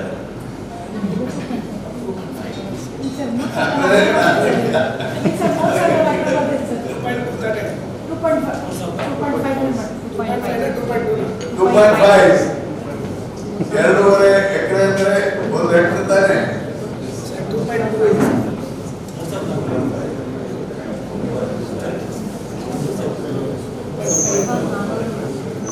ನಾವು 133,82,74,000 ಅಂತಾರೆ. I am right? 133,74,74,000 ರೂಪಾಯಿ ಕೊಡ್ಬೇಕು ಸರ್ಕಾರ as per the SDRF norms. ಅದಕ್ಕೆ ಹಣ ಜಿಲ್ಲಾಧಿಕಾರಿಗಳ ಹತ್ರ ಇದೆಯಾ ಇಲ್ಲ ಅಂತ ನಾನು ಕೇಳ್ತಾರೆ. ಕೇಳ್ಬಿಟ್ಟು ಅದನ್ನ ಯೋಚನೆ ಮಾಡಿ ಮಾಡ್ತೇವೆ. ಇದನ್ನ ಫಸ್ಟ್ ಒಂದು ನಮ್ಗೆ ಇದು ಕೊಡಿ, ಇಷ್ಟು ಹಣ ಬೇಕಾಗಬಹುದು ಅಂತ ಒಂದು ಪ್ರತ್ಯೇಕವಾದಂತ ಹಣ ಕೊಡಬೇಕು, ಬರ್ಕೊಡ್ಬೇಕು. ಇವತ್ತಿನ ಸಭೆಯೊಳಗೆ ನಾನು ಚಂದ್ರಲಮಾಣಿಯವರು ನಮ್ಮ ಪ್ರತಿನಿಧಿಗಳೇನಿದ್ದೀರಿ ಅವರು ನಾನ್ ಅಫಿಷಿಯಲ್ಸ್ ಗ್ಯಾರಂಟಿ ಸಮಿತಿಯವರಲ್ಲಿ ರೆಸ್ಪಾನ್ಸಿಬಿಲಿಟಿ ಯಾರಿದ್ದೀವಿ. ನಾವು ಮಾನ್ಯ ಸಚಿವರಿಗೆ ಪುನಃ ಏನು ಮಾಡ್ತೀವಿ ಅಂದರೆ ನಾವೇನು 2,16,243 ಹೆಕ್ಟೇರ್ ಭೂಮಿಯೊಳಗೆ ನಾವು ಬೆಳೆಯನ್ನು ಕಳ್ಕೊಂಡಿದ್ದೇವೆ. ಅದಕ್ಕಾಗಿ ಈ ಪರಿಹಾರ ಕೊಡಬೇಕು ಅಂತ ಕೇಳ್ತೀವಿ. ಆ ಪರಿಹಾರ 13,382 133,82,00,000 ಕರೆಕ್ಟ್ ಅಮ್ಮ? 133,82,74,000 ರೆಸಿಸ್ಟೆನ್ಸ್ ಅಂತ ಬಂದ್ರಿ ನೋಡಿ. ಮತ್ತೆ ಡಿಪಾರ್ಟ್ಮೆಂಟ್ ಕಾಲಂದಾಗ ನಾನು ಸ್ವಲ್ಪ ಹೋಗ್ಬಿಟ್ಟಿದ್ದೆ. ಜಸ್ಟ್ ಇನ್ಎಫಿಷಿಯನ್ಸಿ ಅಸಿಸ್ಟೆನ್ಸ್ ಎಟ್ ರೇಟ್ 8,500 2925 ಏನಿದ್ರು 2,900 ಇದನ್ನೆಲ್ಲ ನೀವು ಈಗ 1,13,380 ಇದು 1,000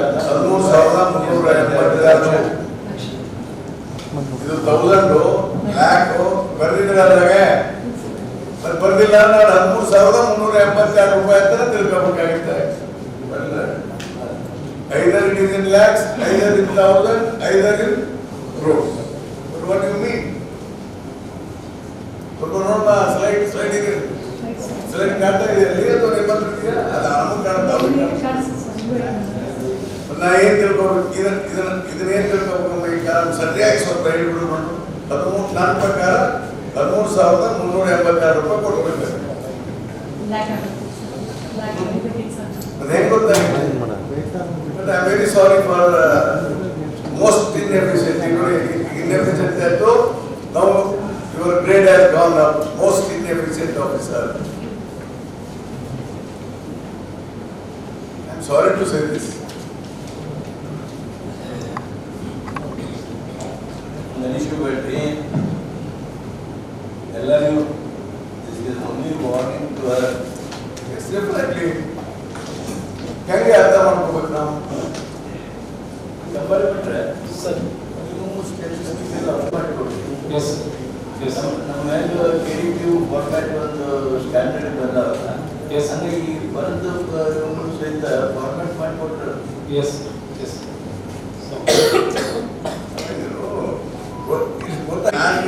ನನ್ನ ಮಾಡ್ಕೊಂಡು 133 ಕೋಟಿ 80 ಅಂತ ಮಾಡ್ಕೊಂಡು ನೀವು ಬರೀತಿದ್ರು ಕೂಡ ಇಂಪ್ರೂವ್ ಮಾಡಿ. ಇದು ಸ್ವಲ್ಪ ಸುಧಾರಣೆ ಮಾಡ್ಕೊಳ್ಳೋಕೆ ವಾರ್ನಿಂಗ್ ನಿಮ್ಗೆ ಅಷ್ಟೇ. ಮಾಡ್ಕೋಬೇಕು ನೀವು, ನಿಮ್ ಕರ್ತವ್ಯ ಇದು. ಸರಿ ಇಲ್ಲ ಮಾಡಿ. ಸರ್ ನಮಗೆ ತೋಟಗಾರಿಕೆ ಬೆಳೆಗೆ ಸುಮಾರು 31,390.97 ಹೆಕ್ಟೇರಷ್ಟು 11,234 ರೈತರು ಬರುತ್ತಾರೆ ಸರ್. ಸುಮಾರು 2,784.32 ಲಕ್ಷದಷ್ಟು ನಮಗೆ ಇದು. ಅಂದ್ರೆ ಓವರಾಲ್ ನಿಮ್ಮ ಆಸ್ ಆನ್ ಟುಡೇ ಎಸ್ಟಿಮೇಟ್ ಪ್ರಕಾರ 27,84,32,000 ಬೇಕು. Yes sir. ಹೌದಾ? Yes sir. ನೀವು ಕರೆಕ್ಟ್ ಆಗಿ ಬಂದಿದ್ದೀರಿ. ಇನ್ ಲ್ಯಾಕ್ಸ್ ಅಂತ ಬರೋದು ಕರೆಕ್ಟ್ ಆಗಿ ಬರೋಲ್ಲ. ನೀವು ಕರೆಕ್ಟ್ ಆಗಿ ಬರ್ದಿದ್ರೆ ಕರೆಕ್ಟ್ ಆಗಿ ಬರ್ದಿರಪ್ಪ ಅಂತ ಹೇಳಿ ಅಪ್ರಿಷಿಯೇಟ್ ಮಾಡ್ತೇವೆ.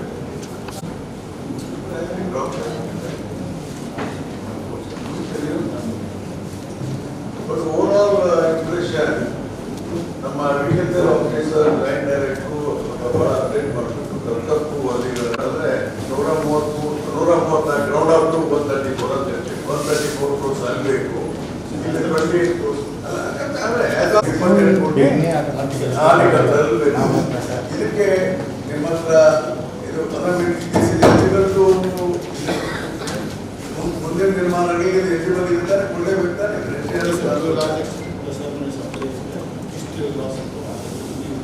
By 10%. That means 134 plus 38. 164 crores is required. You can say at least 160 crores is required as on today. So, ಸುಮಾರು 164 ಕೋಟಿ ರೂಪಾಯಿ as on today ಬೆಳೆ ಇಲಾಖೆಗೆ as per the norms of the SDRF is required for the entire 164 crores. So, ಅದರ ಬಗ್ಗೆ ನಾವು separate ಆಗಿ ಮಾತಾಡೋಣ. Okay fine. You joint director, you are a deputy director agriculture? Joint director. Joint director. ನೀವು ನನಗೆ ಇನ್ನೂ 2 ಸಲ ಜೊತೆಗೆ ಇರ್ತೀರಿ. ಅಷ್ಟರೊಳಗೆ ಸ್ವಲ್ಪ at least small officers are. The bottom note today satisfactory ಇಲ್ಲ ನಿಮಗೆ.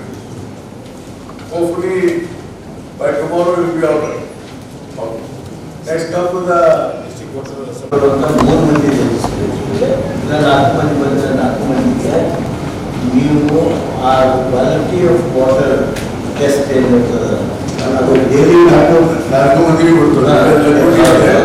ಡೈಲಿ ರಿಪೋರ್ಟ್ ಇರ್ತದಲ್ಲ, ಆ ಡೈಲಿ ರಿಪೋರ್ಟ್ನ ನಮ್ಮ DC ಅವ್ರಿಗೆ ವಾಟ್ಸಪ್, CEO ಅವ್ರಿಗೆ ವಾಟ್ಸಪ್. ಎಲ್ಲರಿಗೂ ವಿಶ್ವಾಸ ಕೊಡ್ಬೇಕು. ಲೆಟ್ಸ್ ಸಿ ಯು ಜಿಲ್ಲಾ ನೋಡಿ, ನೀವು ಸಪ್ಲೈ ರ್ಯಾಂಡಮ್ ಆಗಿ ಚೆಕ್ ಮಾಡಿಸಿ. ರೆಸ್ಪಾನ್ಸಿಬಿಲಿಟಿ ಟು ಜಿಲ್ಲಾ ಪಂಚಾಯತ್ ಸೆಕ್ರೆಟರಿ.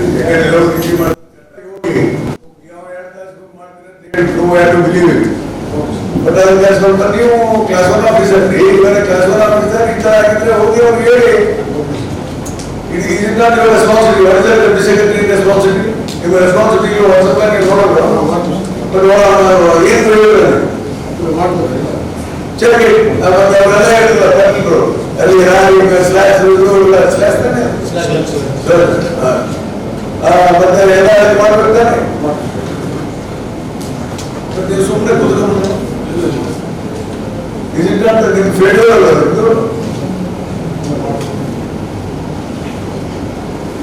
ಫೇಲ್ಯೂರ್. ಅಧಿಕಾರಿಗಳ ಅದನ್ನು ತಗೋಬೇಕು. ವಾಟರ್ ಸಪ್ಲೈ ನ್ಯಾಯ ತಿಳ್ಕೊಂಡ್ಬಿಟ್ಟೆ ಒಳ್ಳೆ ಪಾರ್ಟಿಗಳು ಮಾಡಿದ್ದಾರೆ. ಅದೇ ಮಾಡಿ ಇದನ್ನ ಮಾಡ್ತಾ ಇದ್ದಾರೆ. ಅದನ್ನ ರಿವ್ಯೂ ಮೇಂಟೈನ್ ಮಾಡ್ಲಿಕ್ಕೆ ಒಪ್ಪಿನಿಂದ ಆಗ್ತಾ ಇದ್ರು.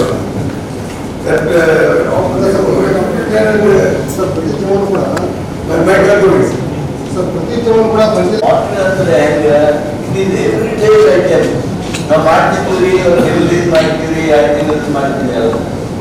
ನಾನು ನಿಮ್ಗೆ ಕಳಿಸಿದ ಮೇಲೆ ನಿಮ್ಮ DC ಅವರು ಅದನ್ನ ಕ್ಲಿಪ್ಪಿಂಗ್ ನಿಮ್ಗೆ ಕಳಿಸ್ಯಾರ ನಂಗೆ. ನಿಮ್ಗೆ ಕಳಿಸಿದ್ರೆ ಏನು ಮಾಡಿದ್ರು ಅವ್ನು ನೀವೇ ಕೊಡ್ಬೇಕಾಯ್ತು. ಜಿಲ್ಲಾ ಪಂಚಾಯತಿಯವರು ನೋಟಿಸ್ ಕೊಡ್ಬೇಕಾಯ್ತು. ನೀವು ಜನರಿಗೆ ಕೊಡೋದಲ್ಲ. ಸೆಕ್ರೆಟರಿ ಆಲ್ಸೋ ನೀವು ಯಾರು ರ್ಯಾಂಡಮ್ ಮಾಡಲ್ಲ. ಎಸ್ಪೆಷಲಿ ಕುಡಿಯೋ ನೀರು ಇಷ್ಟು ದೊಡ್ಡ ಪ್ರಮಾಣದಲ್ಲಿ ನೀವು ಮಾಡಿದ್ದೀರಿ. ರೂಪಾಯಿ ಸರಿ ಕಾಣಿಸ್ತಾ ಇಲ್ಲ.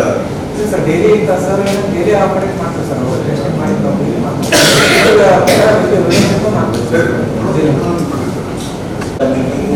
ಚರ್ಚೆ ಆಗಿ ನಾವೇನು ಕಮೆಂಟ್ ಮಾಡಿದ್ವಿ ಆ ಕಮೆಂಟ್ ಮೇಲೆ ಇವರೆಲ್ಲ ಆಕ್ಷನ್ ತಗೊಂಡ ಅಂತ ಸಮಾಧಾನದ ಫೋನ್ಗೆ ಬರ್ಬೇಕು. ನಮಗೆ ಅಷ್ಟು ನೀವು ಸರಿಯಾಗಿ ಅದನ್ನ ಕ್ಲೀನ್ ಅಪ್ ಮಾಡಬೇಕು. ಕ್ವಾಲಿಟಿ ವಾಟರ್ನ ನಮ್ಮ ಗದಗ ಡಿಸ್ಟ್ರಿಕ್ಟ್ ಕೊಡಬೇಕು.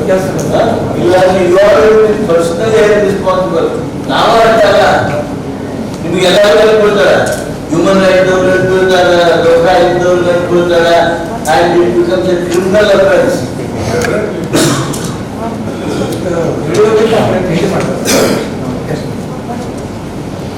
ಮಾಡಿ ಆಮೇಲೆ ಸಫಿಷಿಯಂಟ್ ವಾಟರ್ ಸಪ್ಲೈ ಇದೆ.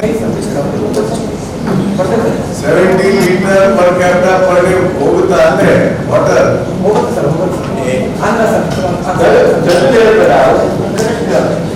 ಕೆಲವು ಹೋಗ್ತದೆ, ಕೆಲವರಿಗೆ ಕೆಲವರಿಗೆ ಇಲ್ಲ. ನಾವು ಮಂತ್ರಿಗಳು ಹೇಳಿದ್ರು, ಶಾಸಕರು ಹೇಳಿದ್ರು 70 ಲೀಟರ್ ಯಾವ ಹಳ್ಳಿಗೆ ಹೋಗೋದಿಲ್ಲ, ಅದನ್ನ ಬಿಲ್ ಕಟ್ ಮಾಡಿ ಅಂತ ಹೇಳಿದ ನಾನು ನಿಮಗೆ. ಯಾಕೆ ಕಟ್ ಮಾಡಿಲ್ಲ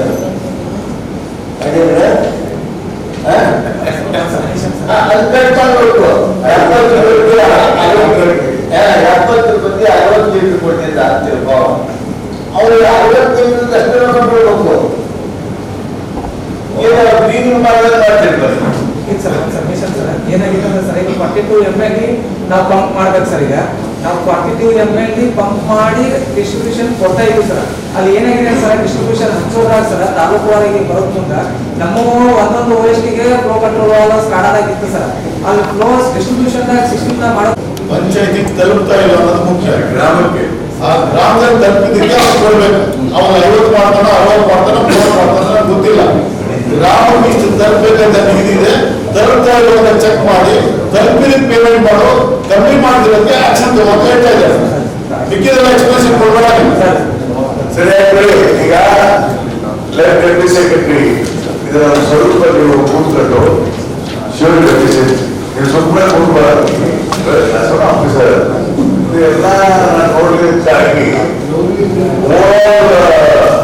ಸ್ಯಾಟಿಸ್ಫ್ಯಾಕ್ಟರಿ ಇದು ಇಲ್ಲ. ಇಂಪ್ರೂವ್ ಮಾಡ್ಕೊಳ್ಳಿ.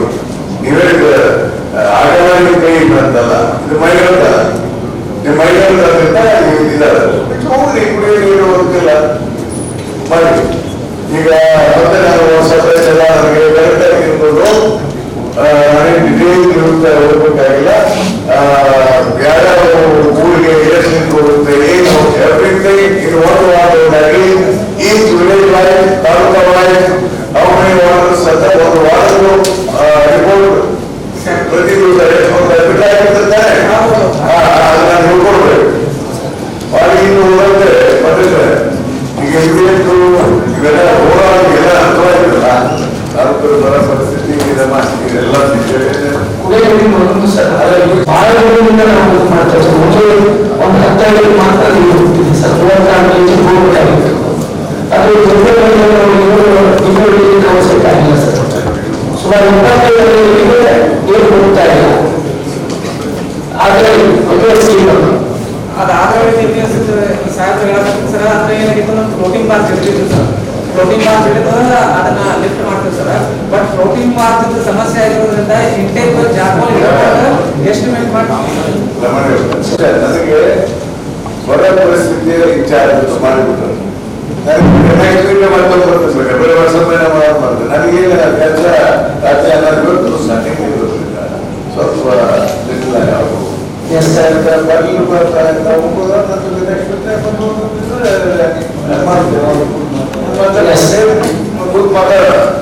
ಆಮೇಲೆ ಡಿಸೆಂಬರ್ ಹೇಳೋದು ಈ ಫಾರ್ವರ್ಡ್ ಇದ್ರ ಬಗ್ಗೆ ಅದೇ ಅದನ್ನ ನೋಡಿ ನೋಡಿ forward it takes 8 hours minimum 8-9 ತಾಸು ಬೇಕಿದ್ರು ರಿವ್ಯೂ ಮಾಡಬೇಕಾದ್ರೆ. ನಾನು ಏನೇನು ಆಗಬೇಕಾಗಿದ್ದೀನಿ ಸಾಧ್ಯವಾದರೆ ಮತ್ತೆ ಫುಲ್ ಡೇ 1 day ಬಂದ್ರೆ ಫುಲ್ ಎಂಟೈರ್ ನೆಕ್ಸ್ಟ್ ವೀಕ್ ಎಲ್ಲ ಗೊತ್ತಾಗುತ್ತೆ ಹೊರಗೆ ಸಂಬಂಧಪಟ್ಟಂಗೆ ಮಾಡ್ತೇನೆ. ಮತ್ತೆ ಗದಗ ಟೌನ್ ವಾಟ್ಸ್ಆಪ್ ಬಗ್ಗೆ ಸ್ವಲ್ಪ ಟ್ರೀಟ್ ಮಾಡಿ, ಇಲ್ಲ ನೆಕ್ಸ್ಟ್ ವೀಕ್ ನಾನು ಬಂದೇ ಬರ್ತೇನೆ. ಇದು ಮೀಟಿಂಗ್ ಈಸ್ ಕಂಪ್ಲೀಟ್ ನನ್ನ ಪ್ರಕಾರ. ನಾನು ಮತ್ತೆ next week My question is very simple. Whether town get water supply per capita 135 rupees a day, it is it. Who is providing? Yes, we have project director. Commissioner.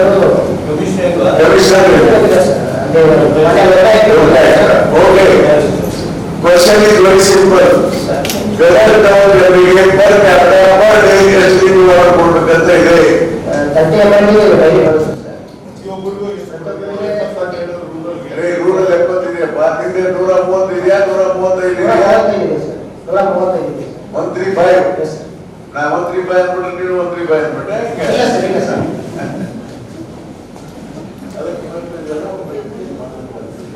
ಇದನ್ನೆಲ್ಲ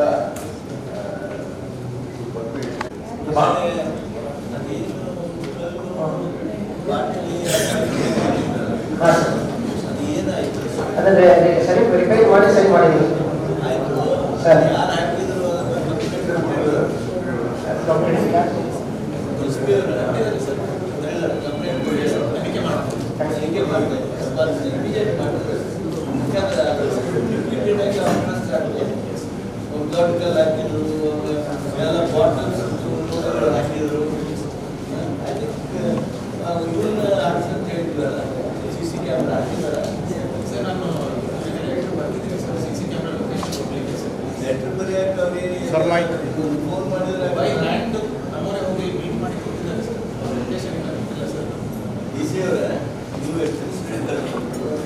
CC camera ಇಲ್ಲಾಂದ್ರೆ ಯಾರೋ ಕಲ್ಲ ಹಾಕ್ತಾರೆ, ಮಕ್ಕಳು ಹಾಕ್ತಾರೆ. ಈಗ ಇದೆಲ್ಲ ನಾನು ಮತ್ತೆ ಡಿಟೇಲ್ ಮಾಡ್ತೇನೆ ನೆಕ್ಸ್ಟ್ ವೀಕ್. ಯಾಕಂದ್ರೆ ಇದೆಲ್ಲ ವಿಷಯ one day six nearly 8 to 10 hours. Next ಜಿಲ್ಲಾಧಿಕಾರಿಗಳು ಮತ್ತು ಡೆಪ್ಟಿ ಸೆಕ್ರೆಟರಿಗೆ ಈಗ ನೋಡಿ ನಾನು ಇದು ಮುಗಿಸಿ ಹೊರಡ್ತೇನೆ. ಬಟ್ ನಾವು ಬೇರೆ ಕಡೆ ಪ್ರೆಸ್ ಪ್ರಿಂಟ್ ಮಾಡಿದ್ರೆ ಪ್ರೆಸ್ ಪ್ರಿಂಟ್ ಮಾಡಿ ಆಮೇಲೆ meeting will be continue. Next ನಾನು ವೀಕಲ್ಲಿ ಒನ್ ಡೇ ಫುಲ್ ಡ್ರೈವ್ ಮಾಡಿ ಹೊಸ ಕೇಳಿದ್ದೀನಿ ನೀವು ಯಾವ ಥರ ಬೇಕು ಆ ಥರ ಮಾಡಿಕೊಡ್ತೀವಿ ಅಂತ ಹೇಳಿದ್ವಿ ಸರ್. ನೋ ನ್ಯೂ ಗೈಡ್ಲೈನ್ಸ್ ಇದೆ. Please permit me. ಎಲ್ಲ ವಿಚಾರಗಳನ್ನ ನಾವು ಈಗ ಒಂದೇ ಸಾರಿಯಲ್ಲಿ ಕೂತು ಮಾತಾಡಲಿಕ್ಕೆ ಫಸ್ಟ್ ಮೀಟಿಂಗ್ ನಾವು ಬಂದಿರೋದ್ರಲ್ಲಿ ಬರ ಪರಿಸ್ಥಿತಿಯ ವಿಚಾರವನ್ನ ತಿಳ್ಕೊಂಡು ಸರ್ಕಾರಕ್ಕೆ ಮಾಹಿತಿ ಕೊಟ್ಟರೆ ಮುಂದಿನ ವಾರ ಮುಂದಿನ 15 ದಿವಸಗಳಲ್ಲಿ ನಾವು ಎಷ್ಟು ತಾಲೂಕುಗಳನ್ನ ಬರಪೀಡಿತ ಪ್ರದೇಶ ಅಂತೇಳಿ ಡಿಕ್ಲೇರ್ ಮಾಡಿಸ್ಬೇಕು ಪಡೆಯಲು ಆ ವಿಚಾರವಾಗಿ ತಿಳ್ಕೊಳ್ಳಿಕ್ಕೆ ಬಂದಿದೆ. ಅದರ ಪ್ರಕಾರ ಈಗ ಬಹುತೇಕ ಎಕ್ಸೆಪ್ಟ್ ರಿಪೋರ್ಟ್ ಪ್ರಕಾರ ಗವರ್ಮೆಂಟ್ ಆಫ್ ಇಂಡಿಯಾ ಗೈಡ್ಲೈನ್ಸ್ ಅದಕ್ಕೆ NDRF national disaster response fund NDRF 16 finance commission norms ಪ್ರಕಾರ ಹೋದ್ರೆ ನಿಮ್ಮಲ್ಲಿ ನರಗುಂದ ಬಿಟ್ಟರೆ ಎಲ್ಲ ತಾಲೂಕುಗಳು ಬರಪೀಡಿತ ಪ್ರದೇಶ ಅಂತ ಮಾಡಲಿಕ್ಕೆ ಅರ್ಹ ಮೇಲ್ನೋಟಕ್ಕಂತ ಇನ್ನು ನಾನೆಲ್ಲ ಆಯ್ತು ಅಂತ ಇಲ್ಲ, ಮೇಲ್ನೋಟಕ್ಕೆ ಕಾಣಿಸ್ತಾ ಇದೆ. ಅದಕ್ಕೆ DC ಅವರು ವರ್ಕೌಟ್ ಮಾಡಿ ಅದರ ತಕ್ಷಣ ನಾಮ್ಸ್ ಪ್ರಕಾರ 8 ತಾಲೂಕುಗಳನ್ನ ಬರಪೀಡಿತ ಪ್ರದೇಶ ಅಂತ ಡಿಕ್ಲೇರ್ ಮಾಡಬೇಕು ಅನ್ನೋದನ್ನ within 1 or 2 days is sent to the concerned department and copy to my office. In particular, this is number 1. And second, water supply is concerned. You do not depend because Nare Bandurtira fielding. This is not, it's not tolerable. Nare Bandurtira. Next time, everything should be clean. Urban water supply, no, I will go to the wall. ಸುಮ್ಮನೆ ಹೇಳ್ಬಿಟ್ರೆ ಅದು ಬರುತ್ತೆ ಇದು ಬರುತ್ತೆ ಅಂತ ಹೇಳಿ ಅದನ್ನು check ಮಾಡೋಣ. ಮತ್ತು ಮ್ಯಾಂಡೇಜ್ ಇದ್ರ ಬಗ್ಗೆ ತಾವೆಲ್ಲ ಕ್ಲಾರಿಟಿ ನಮಗೆ ಕೊಡಿ. ಮೇವು ಒಟ್ಟು ಮೇವಿನ ವಿಚಾರದಲ್ಲೂ ಕೂಡ ನಾನು ಹೇಳಿದ್ದೇನೆ, ಅಲ್ಲಿ ಈಗಾಗಲೇ ನಮ್ಮ ಹತ್ರ ಇದ್ದಾರೆ ಅಂತ ಮಾತ್ರ ಹೇಳಿದ್ದಾರೆ. ಓವರ್ ಎಷ್ಟೆಷ್ಟು ಜನ ಬರಬೇಕು ಏನು ಇದೆಲ್ಲ ವಿಚಾರಗಳನ್ನ ತಿಳ್ಕೊಂಡಿದ್ದೇನೆ. ಇನ್ನೊಂದು ಬಿತ್ತನೆ ಇರುವ ಭೂಮಿಗೆ ಏನ್ ಪರಿಹಾರ ಕೊಡ್ಬೇಕು ಅನ್ನೋದ್ರ ಬಗ್ಗೆ ಜಿಲ್ಲಾಧಿಕಾರಿಗಳು ಸಲಹೆ ಕೊಡಿ. ಸರ್ಕಾರ ಈಗ ಯಾಕಂದ್ರೆ 10% ಬಿತ್ತೇ ಇಲ್ಲ ರೈತ, ಮತ್ತೆ ಅವ್ರಿಗೆ ಏನು ಪರಿಹಾರ ಕೊಡಕ್ಕೆ ಪ್ರಯೋಜನ ಇಲ್ಲ. ಈಗ ಸರ್ಕಾರ ಏನ್ ಮಾಡ್ತಾರೆ ಏನ್ ಮಾಡೋದು ಸಲಹೆಗಳನ್ನ ಕೊಡಿ. ಇಟ್ ಇಸ್ ವೆರಿ ಬಿಗ್, ಯಾಕಂದ್ರೆ it is very big possibility for India.